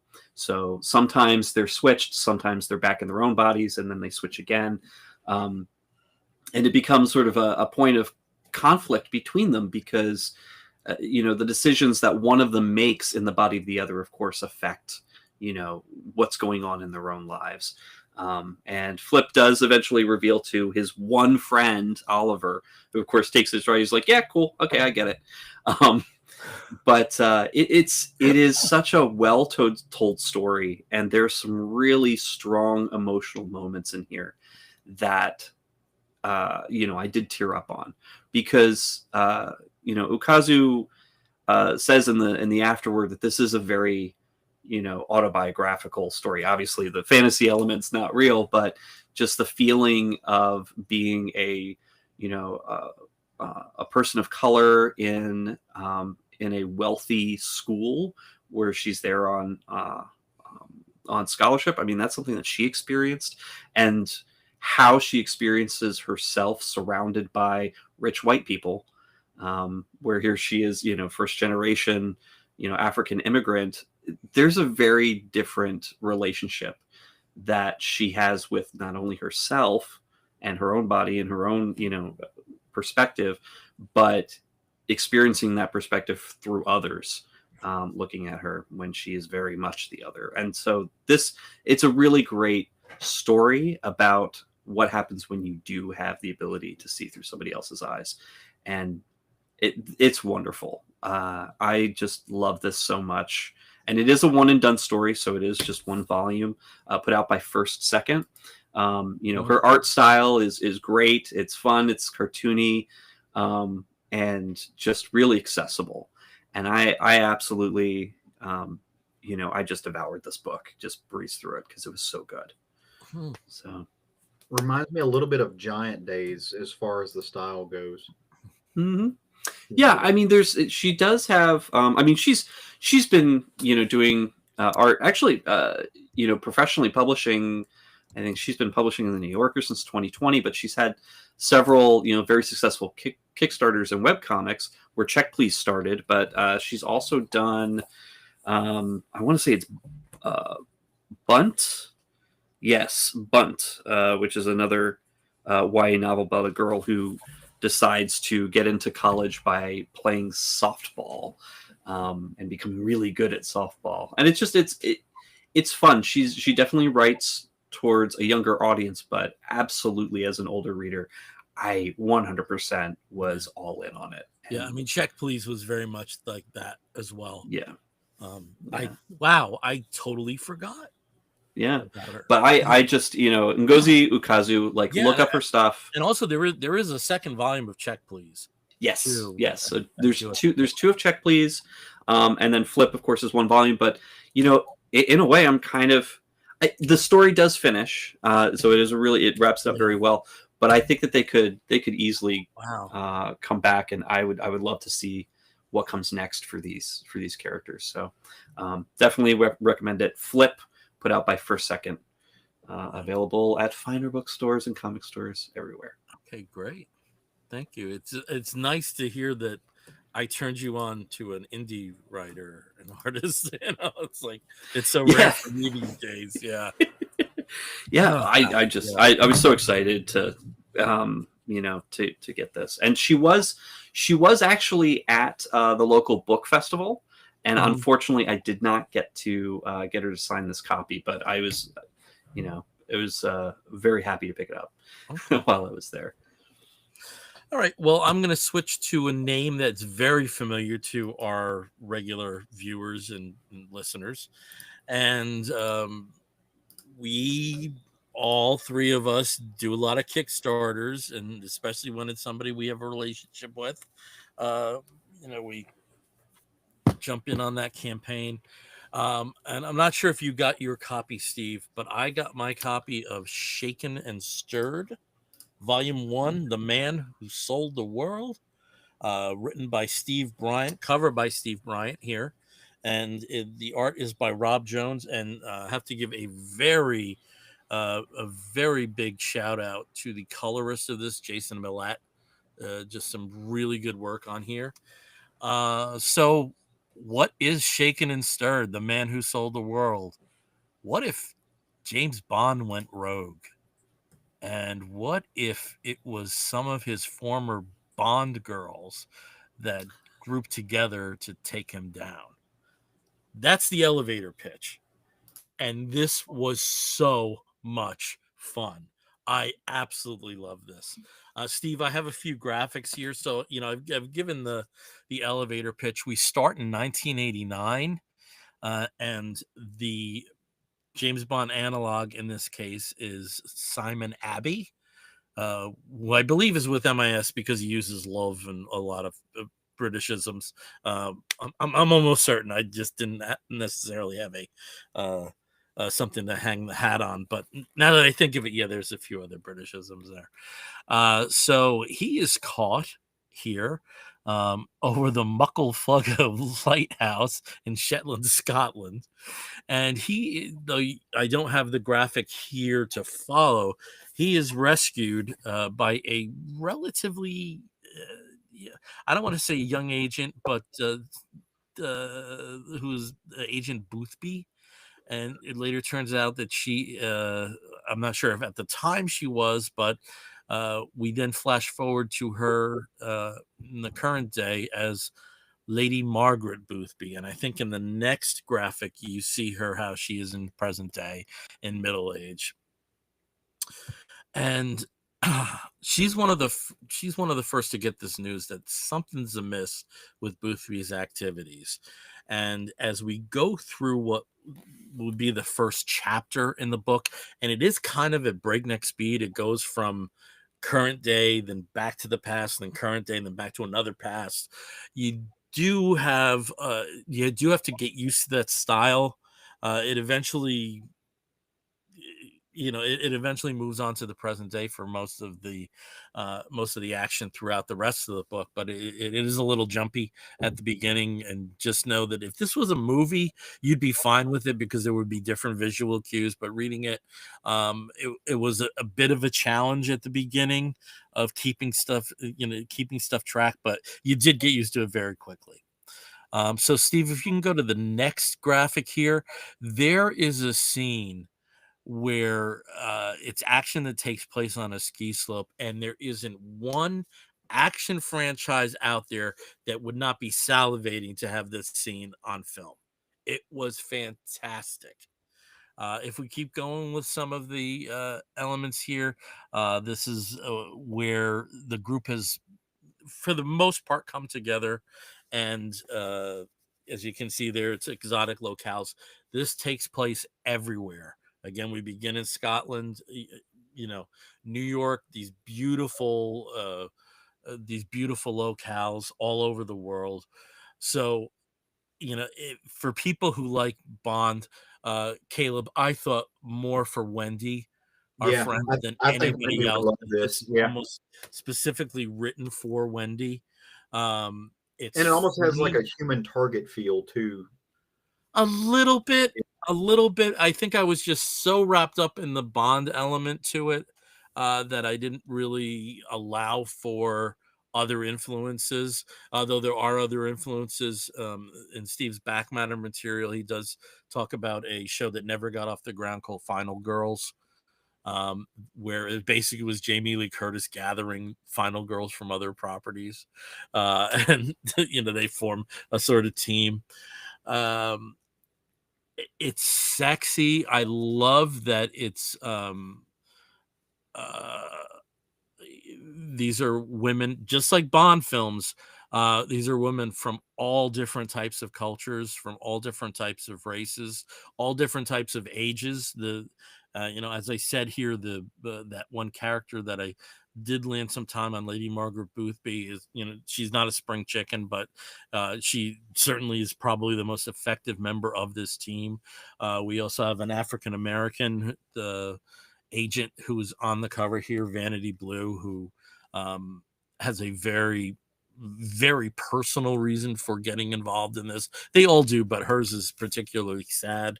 My favorite of the booth of the I guess you could call them the Abbey girls is Dr. Penny Lane. So, you know, those plays on words like pussy galore, you know, those are, you know, really nice tips of the hat through this. And an ending that was a genuine surprise, such a cool twist at the end about where these characters are going to go in the future. I wish I was doing it a little more justice, but we are up against time here with this. But if you do go to the Kickstarter, I think there still is an opportunity to buy it through there or from SteveBryantArt.com. Shaken and Stirred, Volume 1, The Man Who Sold the World. Pure joy. Absolutely loved it. I can't wait to get my copy. I haven't got it yet, but definitely I am looking forward to it, as I always do. Every time I get a package from Monsieur Steve Bryant, I'm like very happy. But this was, and it's nice to see that there are characters where their sexuality is a bit fluid. There is a sort of Bond boy in the mix as well, which I always said, you know, if this character existed, ain't no way it was just the women. Oh yeah, he was banging anything that had a pulse. Yeah, you know, you hoped had a pulse. And he really is. He really is reprehensible, and you know, to me, that's how the character was originally written. You know, the original, the James Bond in the first like 4 novels or so is a dick. You know, I mean, he's really ruthless, and though there's different reasons for why this analog is acting the way he is. It's nice to see that, like, again, tip of the hat. It's nice to see somebody who knows a franchise inside out. You know, Steve has seen every Bond film from here, and it's so much fun. God, I was like, I just want the second volume right now. I really do, especially with the coolest fuck twist at the end, especially with that. So it's so funny that you mentioned the Bond boy thing. I just watched Queer not too long ago, and I was sitting there thinking, because it's Daniel Craig, and I was like, I want gay Bond in South America.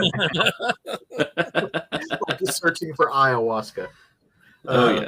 So yeah, so we're at 11:35 p.m. Eastern Standard Time, so I think we have to start wrapping this show up. And when we do start wrapping an episode of the Comic Book Bears podcast up, our first stop on that destination is where we show off our Geek Gets.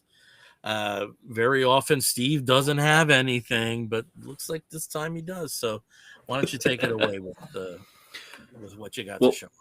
Well, first, we do have a couple quick comments here. James did make a mention about First Second. First Second publishes Faith Aaron Hicks books, and they are a great publisher. I agree, they are.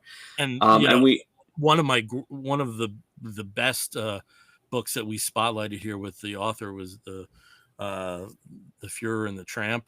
You know, that was First Second. You know, they put out some really good stuff. They do. I like the variety. I like the diversity of their line. It's great. Yeah. And then we also have E-Man's World of Geek. Hello, Bears, stopping by to check out the comics. Well, hello. Thank you for checking us out. So I have a couple Geek Gets here. One is actually something that I got as a birthday present from a buddy of mine. It's kind of hard to see, but it is a Made by Robots brand vinyl toy or vinyl figure. It is appears to be hand knit, but it's not. It's actually made from vinyl plastic and 3D printed. But it is Hannibal Lecter. I thought that was pretty cool. I also like the rubber tag on the end. It's very neat. And then also because again I'm a big Kickstarter fan, but also friend of the show. is, our good friend Richard Rivera. I did get my copy of Stabity Ever After #1, and I got the super special Stabberine cover, the Stabity Project Part 1, and this cover is done by DLX, of course, after the famous Wolverine cover from Jim Lee. Yeah, I got a different cover. Yeah, I think we've all had, like, there are multiple covers here, and this one was one of my favorites, so I had to grab it. Mine also came. Yeah. So that's what I got. I'm a bad friend and nerd. I don't have a copy of either of those to show off. I am very sorry. Yeah, hey, only so many hours in the day, so many dollars from the wallet that you can offer to this stuff. But it, at least with what we've spotlighted, there's still a mechanism to get them. Absolutely. It doesn't close with the Kickstarter. So Caleb, I think you hinted that you didn't have anything, or no, I do. I have. You didn't have something from the Greece. I don't have anything that I picked up from the Greece trip. I was really kind of hoping I would, but there wasn't anything like geek wise that I ran in. I guess it's a geek get. I got a new tattoo. I got a wraps around my arm. It's a Anthony Bourdain quote that says, "Be a traveler, not a tourist." Kind of something just to model life after, I think. But no, so the geek get that I have is a new album, and it is the album God Does Like Ugly, from Atlanta hip hop artist extraordinaire JID, who is one of my absolute favorite rappers right now. I think he's amazing, and he's finally getting recognized in some pretty big ways. He'll actually be helping to induct Outkast, Big Boy and Andre 3K, into the Rock and Roll Hall of Fame. He's going to be one of the folks that helps induct them. So getting his, which I'm very proud of, because I've been a fan of this guy for a long time. He blends hip hop and gospel, southern rock, southern music, jazz, a little bit of everything. He's got a very, very good DJ that just I adore. He works with some really amazing people. There's some awesome collaborative efforts on this. You get folks like West Side Gun doing tracks with him and stuff too. Just a lot of good folks. So if you're into hip hop, you want to hear one of the best albums that came out this year with just super fucking fire tracks. There's not a bad song on this. Go check out God Does Like Ugly, and then watch the Rock and Roll Hall of Fame and get to listen to Andre 3K get inducted, and Big Boy, just Outkast in general. Because look, I'm from the South. I grew up an hour and a half from Memphis. 3-6 Mafia is one of my favorite groups, but Southern hip hop deserves more accolades than what it gets. Because yeah, man, it's super hot fire. Yeah, E-Man's World of Geek actually said he doesn't usually listen to new rap, but he is willing. And JID, got to check him out. Sounds like he might have a Dirty South sound. Oh, facts, big facts. Yeah, I mean, yeah. This is modern Southern hip hop, pure and simple. Just really super fast flow. The guy doesn't stop. He's just on it. Just beats like that. Just goes. Cool. I don't know how he breathes. It's amazing. Okay, I got a lot of stuff to show, so I'm gonna try to get through it really quick. Just do it like that. Do it like that Chinese shine woman who just like pulls up the thing, yells at it, and throws it back in the box and moves on to the next one. And I just want to make sure, Caleb, that was the only thing you were showing off, right? Yep, that was it. Okay, nope, right. Yep. Yeah, I didn't want to take that. I'm not doing this from a standpoint of, oh, look at all the stuff I got. It's just I went to a major comic book convention. I went to another city. I got stuff. But I also, in my continuing effort to become the slowest collector of a toy line ever, I did get another Spin Master figure for the Superman film. So here's Metamorpho. At New York Comic Con, as I mentioned, they do have these exclusive variant covers that you can get for free for attending the Marvel panels. So I did go to two of them. Amazing Spider-Man #9, this beautiful pencil sketch cover by J. Scott Campbell. And then tying in with Steve's book, this is a cover a variant cover for X-Men Age of Revelation Overture #1, which I guess preceded your book. Yeah, so we got that. Yep. I'm still a back issue boy, and I got a gem here. There were 4 issues of The Adventures of Jerry Lewis from DC Comics in the late 60s and early 70s, where Jerry met DC Comics characters. I have 3 of the 4 now, and the third that I got is the Wonder Woman. It Wow. doesn't look very spectacular, but this is a very hard book to find. So, got that. And then in terms of the Seattle trip, as I said during earlier, I did get was able to make the trip out to the flagship store for Funko. I did not know about this pop at all. This is Roger Thornhill as portrayed by Cary Grant in the Alfred Hitchcock film North by Northwest. This is how much I love Cary Grant. I got a protective thing for it even. Like, no, you can't even look at it. No. Yep. Oh god, I was literally like doing like the happy clappy thing. I did not know this existed. Maybe it's fairly new. I don't know. One that is not new because he's not even on the team anymore. But I've been looking for this for so long. I got Aaron Jones as a Packer. The pop for that. I've been looking for this for so long, and they had one there, so I got that. Another stop that I made was the Sub Pop store on 7th, and I also hit the Sub Pop store in SeaTac. If you're ever in there, it's the SeaTac shop. Oh my god, it's so great, and it's right between gates C and D. If you ever do make it out there. But I got my first loser shirt in like 30 years. They had a lot of Sub Pop Pride material. So I got this hat that I've been wearing throughout the show. And I got some new vinyl. One is a reissue of the Gets. Yeah, I'm just going to chime in there, James. I did not get any of the Superman Funko Pops. I collected the ones for the DCEU and timeout. I can't. I just can't. I can't. But I've been getting other stuff. But yeah, I did see the Hawk Girl pop, and she is a beaut. So this is a reissue of the debut album by the Gets. If you know the story of the Gets, they were a female-led punk band in the 90s in Seattle. Transplants from Antioch College in Ohio, and the lead singer was Mia Zapata, who was murdered.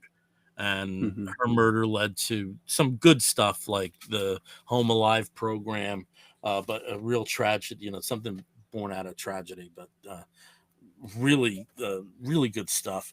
And then one of Sub Pop's new signings, they've had like 3 albums out. This is their 4th album now, but this is now on Sub Pop. Dance Cold Memory by the band Nation of Language. And, if you need your like 80s retro fill, that does have a couple of other musical standpoints. You certainly can do worse than that. And then also, probably the highlight of the trip was seeing Garbage at the Paramount Theater. And so fucking good. It was so good. I didn't see them in New York because I'm an old fella. And the New York date and the Philadelphia date were both standing venues. And it's really hard for me to manage that these days. But it was a seated venue, though I was on my feet for most of it. And as my souvenir, as I do these days, I picked up a vinyl copy of their current album, Let All That I Am Imagine Be the Light. So there's my Geek Gets. So we do have a couple more comments here. E-Man's World of Geek did also put a quick little comment here about comics curing cancer. So we haven't really heard about that, but we will check that out. And then also he is taking the girlfriend to Seattle in a couple weeks. Any geeky and foodie recommendations? I went place good. A couple of good restaurants. I'd have to look through my notes and posts about what they are. But if you want to hit me up on Facebook or Instagram, I could do that for you. At least one. I'm not a foodie, but I did go to 3 pretty good restaurants. There was great catering 2 of the 3 days. And the so other you didn't date have wasn't. to. And the other date wasn't. But yeah, if you want to hit me up, I can take a look at my notes and see where I stopped. One was in Queen Anne, one was on the coast, and one was in city proper. So Awesome. I can give some food recommendations, at least from what I had. So I haven't been there. I can't speak to the quality because I have not been there. But there is don't know how deep your pocketbook runs either, but there is a renowned restaurant there that were Seattle on the Michelin Guide. There's a restaurant called Canlis, Canlis, that is renowned, very well known chef, very well known, respected chef. They have an amazing tasting menu. I've had people, friends go there. But if you want the full blown tasting menu experience, Canlis in Seattle, you're gonna have to. I don't know if you have enough time to get reservations legitimately, but it's a place that is very much on my list of places I will eat. Yeah, I went to like a fancy place on Saturday night, and I'd have been okay with Arby's. Like you said, you're not a foodie. So, I'm not a foodie, yeah. but I like a good meal. But I don't base trips around stuff like that. Yeah. I'm more of a survival eater. See, we pick restaurants when we pick cities for restaurants. Yeah, I mean Rob does it, and Rob's a foodie, so I tag along with that. But it's just I'm just not wired that way. I'm always thinking of time. You spend 4 hours here. Yeah, so. All right. So we're going to go on to our last segment, which is the Woofs of the Week. But before I do, I wanted to point something out. You may not have noticed it because it's been below the view, but I have a shirt on that says Chunk Club. And I also have a hat that says Chunk Club. And I'm going to talk to you a little bit about Chunk Club. What is Chunk Club, you may ask, Billy Z? Well, Chunk Club is a new app, but think of it more as a bear bar for your phone. I have the app up right now, and it's a fun new app. I've been using it for a few weeks. It's different because everyone on it is 100% vetted by Instagram. You don't have to worry about bots, and they have a really interesting mechanism where you don't encounter endless scrolling. Instead, you walk into the bar each day, you scan the crowd for your 3 favorite people you want to get to know, and you pick them as your daily favorites. May have to cover up these guys, but I picked 3 favorites here. I'm not exactly sure that they know they're in for this right now. And from that point, you can woof at them. You can swap photos through the app, or just go right over to Instagram, which it aligns with, and start a chat with them. In some ways, this kind of feels like Growler or Scruff, but crossed with Wordle, because there is like this fun game mechanism to it. And just gonna encourage people to try it out. If you give them a follow on Chunk Club on Instagram, they'll very quickly send you a personal invite code, a link to download the app, and you can get started. So Chunk Club, wanted to promote that here. And I want to thank our good friend Sam Kite, who's been on the show in the past. And this app was created by his friend Jeff. Had some very nice conversations with them over the last 2 weeks. So Chunk Club on your app. There you go. Awesome. I'll keep the Chunk Club on. Yeah. Yeah. I like the name. That's a great name. It's just fun. Yeah. All right, so we are on our last segment. It's something we call the Woofs of the Week. In the bear community, if you find a fella attractive, you woof at him. And we do something very similar here, where we woof at something which may be comic book related, but it also may be a film or a television program. charitable initiative, anything under the sun that we think you, fair listener or viewer, may be interested in sampling. I'll start as I always do with Steve. Steve, what is your Wolf of the Week? Well, Caleb kind of twisted my arm a little bit before the show, and encouraged me to self-promote. So I am going to. So I'm going to talk about my woof being our other podcast.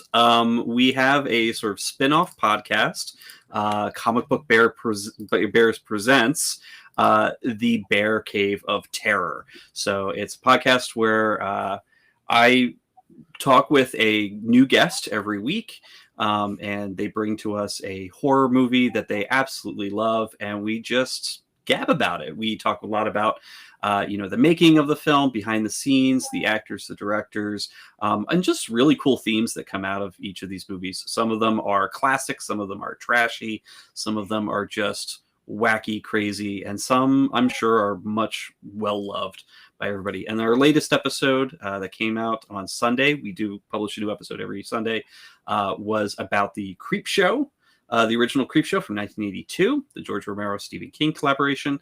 And I have Mr. Ken Creamer of 60 Seconds of Steven on TikTok and Instagram on the show to talk about that. What we've got coming up in the next couple of weeks, we've got A Nightmare on Elm Street 2, Freddy's Revenge with Mike Lovins. We've got Rob Stager joining me to talk about the 1964 Mask of the Red Death as well. That's coming up in a couple of weeks. I didn't even know about that. Oh yeah, we cool. just recorded this afternoon, so that will be coming up the first day of November. So I'm on all of the streaming platforms, all of the the podcasting platforms where you can check me out.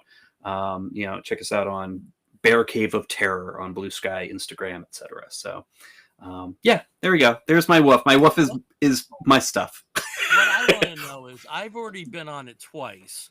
Yes. When does Caleb get on it?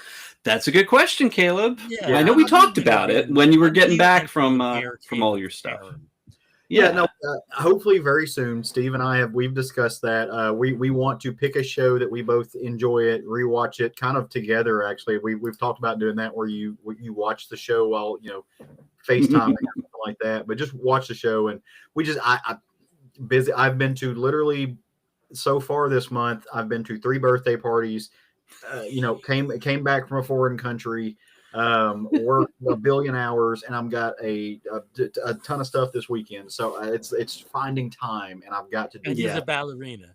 Yeah, and he's a master ballerina. But no, I'm excited for that. And Bill, I know we've got a couple episodes we'll coming up. So. Them. A lot of joy exploitation in the future there. Oh yeah, it'll be a lot of fun. All right. Over to Caleb. Caleb, what is your woof of the week? Well, I got 2 woofs. I'm splitting them, right? So the first woof of the week, I want to send out to somebody that I had the opportunity to meet just kind of in passing a few times.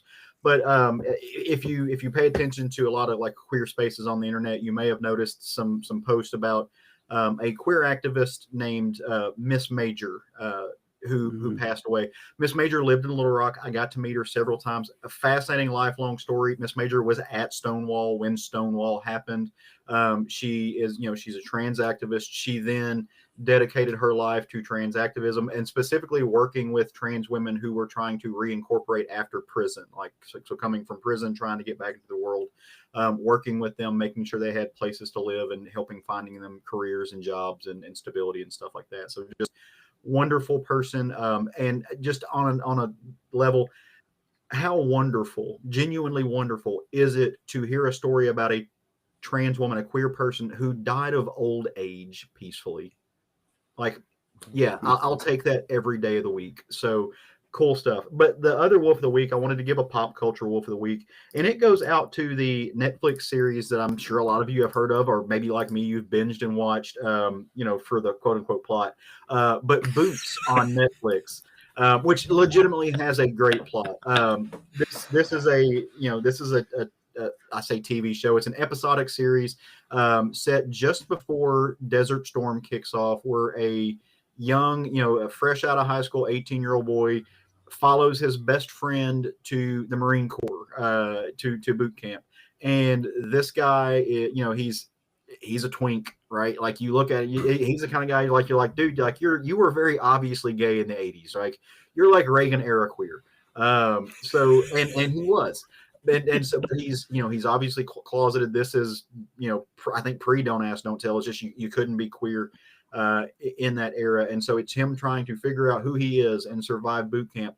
It's based off of the book, the Pink Marine, which I've got a copy on the way. I do want to read this, where it's by Greg Cope White, who the book is about. Cope is who the show is about. He's the main character, talking about being queer in the 80s and in the military and in the Marines, and then inevitably getting deployed to deal with Desert Storm.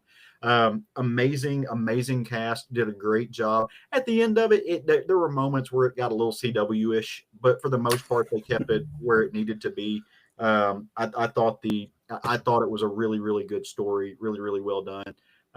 There are a lot of really good books out there about queer people who served in the military during this era, and even before. There's a book called My Queer War about a gay man in Vietnam too. So lots of good stories out there. I've got lots of friends who served, and so I truly appreciate that aspect of it. So and then look, if you need anything else, fucking ICANN. I mean, just Marine, just just throw me in the middle. Just pour me in honey and toss me in the middle. Like do like push up on me. Like do oh my god. There is not an unattractive person in this show. It's just ridiculous. It's stupid. Yeah. Anyway, go watch it. Great plot. Okay. I'm sure this predates Caleb, but Steve, do you remember when we started talking about, some of the common tropes on CW shows on the show of like 23-year-olds that run multinational corporations, and every third episode somebody has to say, "I thought you were my friend." We should how could you? You knew I also blah blah blah. Yeah. And hospitals, how these people are not in bankruptcy in the United States. With the amount of time they spend in hospital rooms, and not like I broke my arm, like comas. Yeah. No. I don't mean to take that away, Caleb. I'm sure that's not the CW-isms you were talking about. I mean, but you're on the right track. Yeah. Okay. I mean, it's Marine food fights. Just what it is. But yeah, no. I mean, it wasn't the Vampire Diaries. Yeah. So, but I mean, so there are no witches and no ancient werewolves and all that stuff. Yeah. Okay. I do want to throw this out there on that though. Like, there is no right way to be a man, right? There's no right way to be a gay man, but there is a side of the spectrum where there are masculine, quote unquote, which that maybe not the right way, gay dudes. I mean, and Bill and I have had this conversation, and for gay dude like me, I like to work out, I lift weights, I listen to metal. I'm not afraid to punch you in the fucking face. Like we can go. I've been in multiple bar fights. Don't give a goddamn. Like let's fucking roll. I can eat your ass and beat your ass, just whatever you want to choose. But for folks like us, we almost sometimes have an equally hard time fitting into gay culture as we do into straight culture, right? And so I do think it was very important for these type of stories to get told, where you can be a gay man and also a soldier and somebody who can protect yourself and protect others. So again, not the only way to be a man, not the right way to be a man, but a way to be a man and a way to be a gay man. Cool. I gotta follow eat your ass and beat your ass. Okay. Yeah, somehow. All that. All right. That'd be a good woof. My woof of the week is a bit of a downer. Steve, I gave you some graphics, and if I can show you this, I initially had a different woof plan, but this gentleman was one half of a group that meant a great deal to me. You see the music behind me. Woke up to the news that Dave Ball, who was the instrumentalist half of Soft Cell, passed away overnight. The albums that you see here are the 3 albums that were recorded in the 1980s. Unfortunately, in the U.S., Soft Cell are known as a one-hit wonder in regards to Tainted Love, and I wish people would jump into the catalog a little bit further, because the rewards are many. In terms of the synth acts at the time, and this is not disparaging an act like Depeche Mode, but Depeche Mode kind of carried the torch of the dark subject matter for electronic music. And that certainly is accurate, but Soft Cell went far deeper. Songs that include topics like suicide and kink, and so much of the undercurrent, the sleazy aspects, particularly of life in the early 1980s. There's a song called Numbers on their second album, which was released in January 1983, which arguably is the first reference to AIDS victims. So it's an important catalog, and again, with one half being the vocalist Mark Allman and the other half with Dave handling all the music.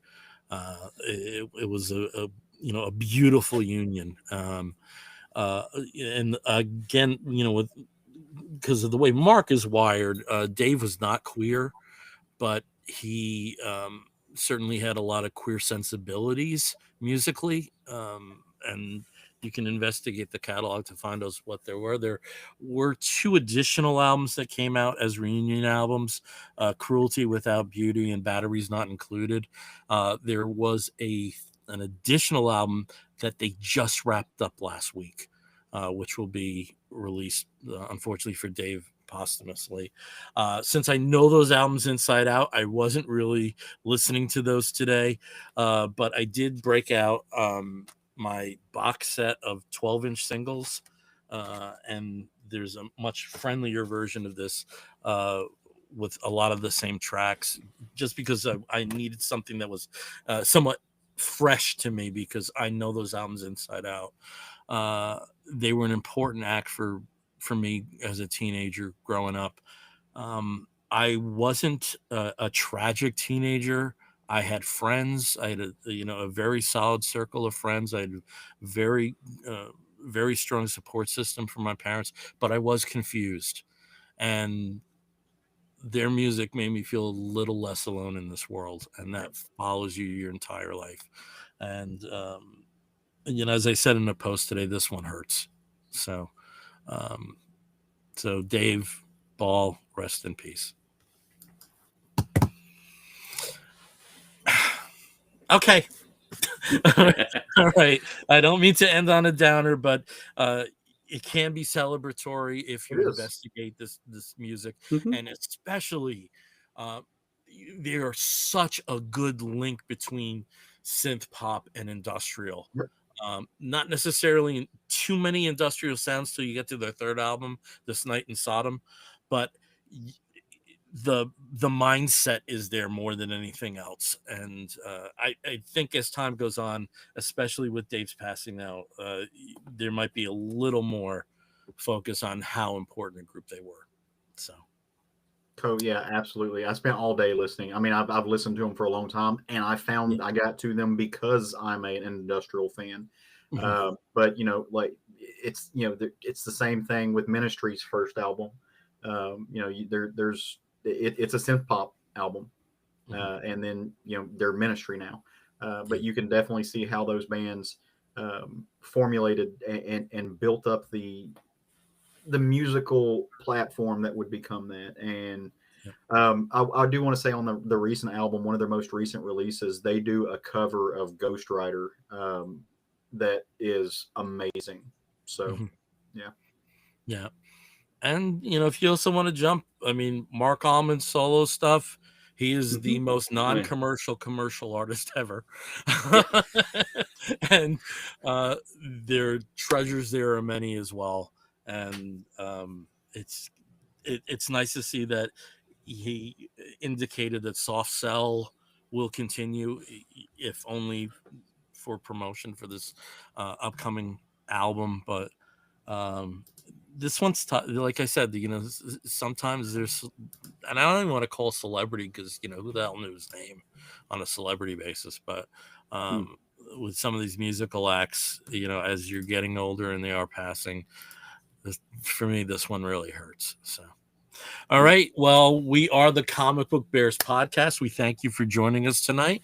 If you joined us through Facebook or one of the other platforms where we are connecting with you live, thank you. Please like and subscribe and leave a good review. On social media, on most outlets, we are Comic Book Bears. Apart from Facebook, where we are Comic Book Bears podcast, you can catch us on Apple Podcasts, on Spotify, and many of the other podcatching platforms. If you want to write to us, please do so by sending an email to comicbookbears@gmail.com. And I don't think I think I covered all the bases there. I'm sorry, I'm a little verklempt because I'm speaking of, a thing with Dave Ball is that he had a huge fear of flying, so I only saw Soft Cell live once with him. The most recent 2 times, because of health issues, he wasn't part of it, though it was his electronic programming that was played. So I'm just sucks. This getting older thing sucks when you're saying goodbye to people that you really admire like this. But we'll be back in 2 weeks to talk about more people we admire. I'm really struggling here to make this like a happy ending. I'm doing my best here, folks. So again, we'll see you in about 2 weeks. Take care, everyone. Night. Be good.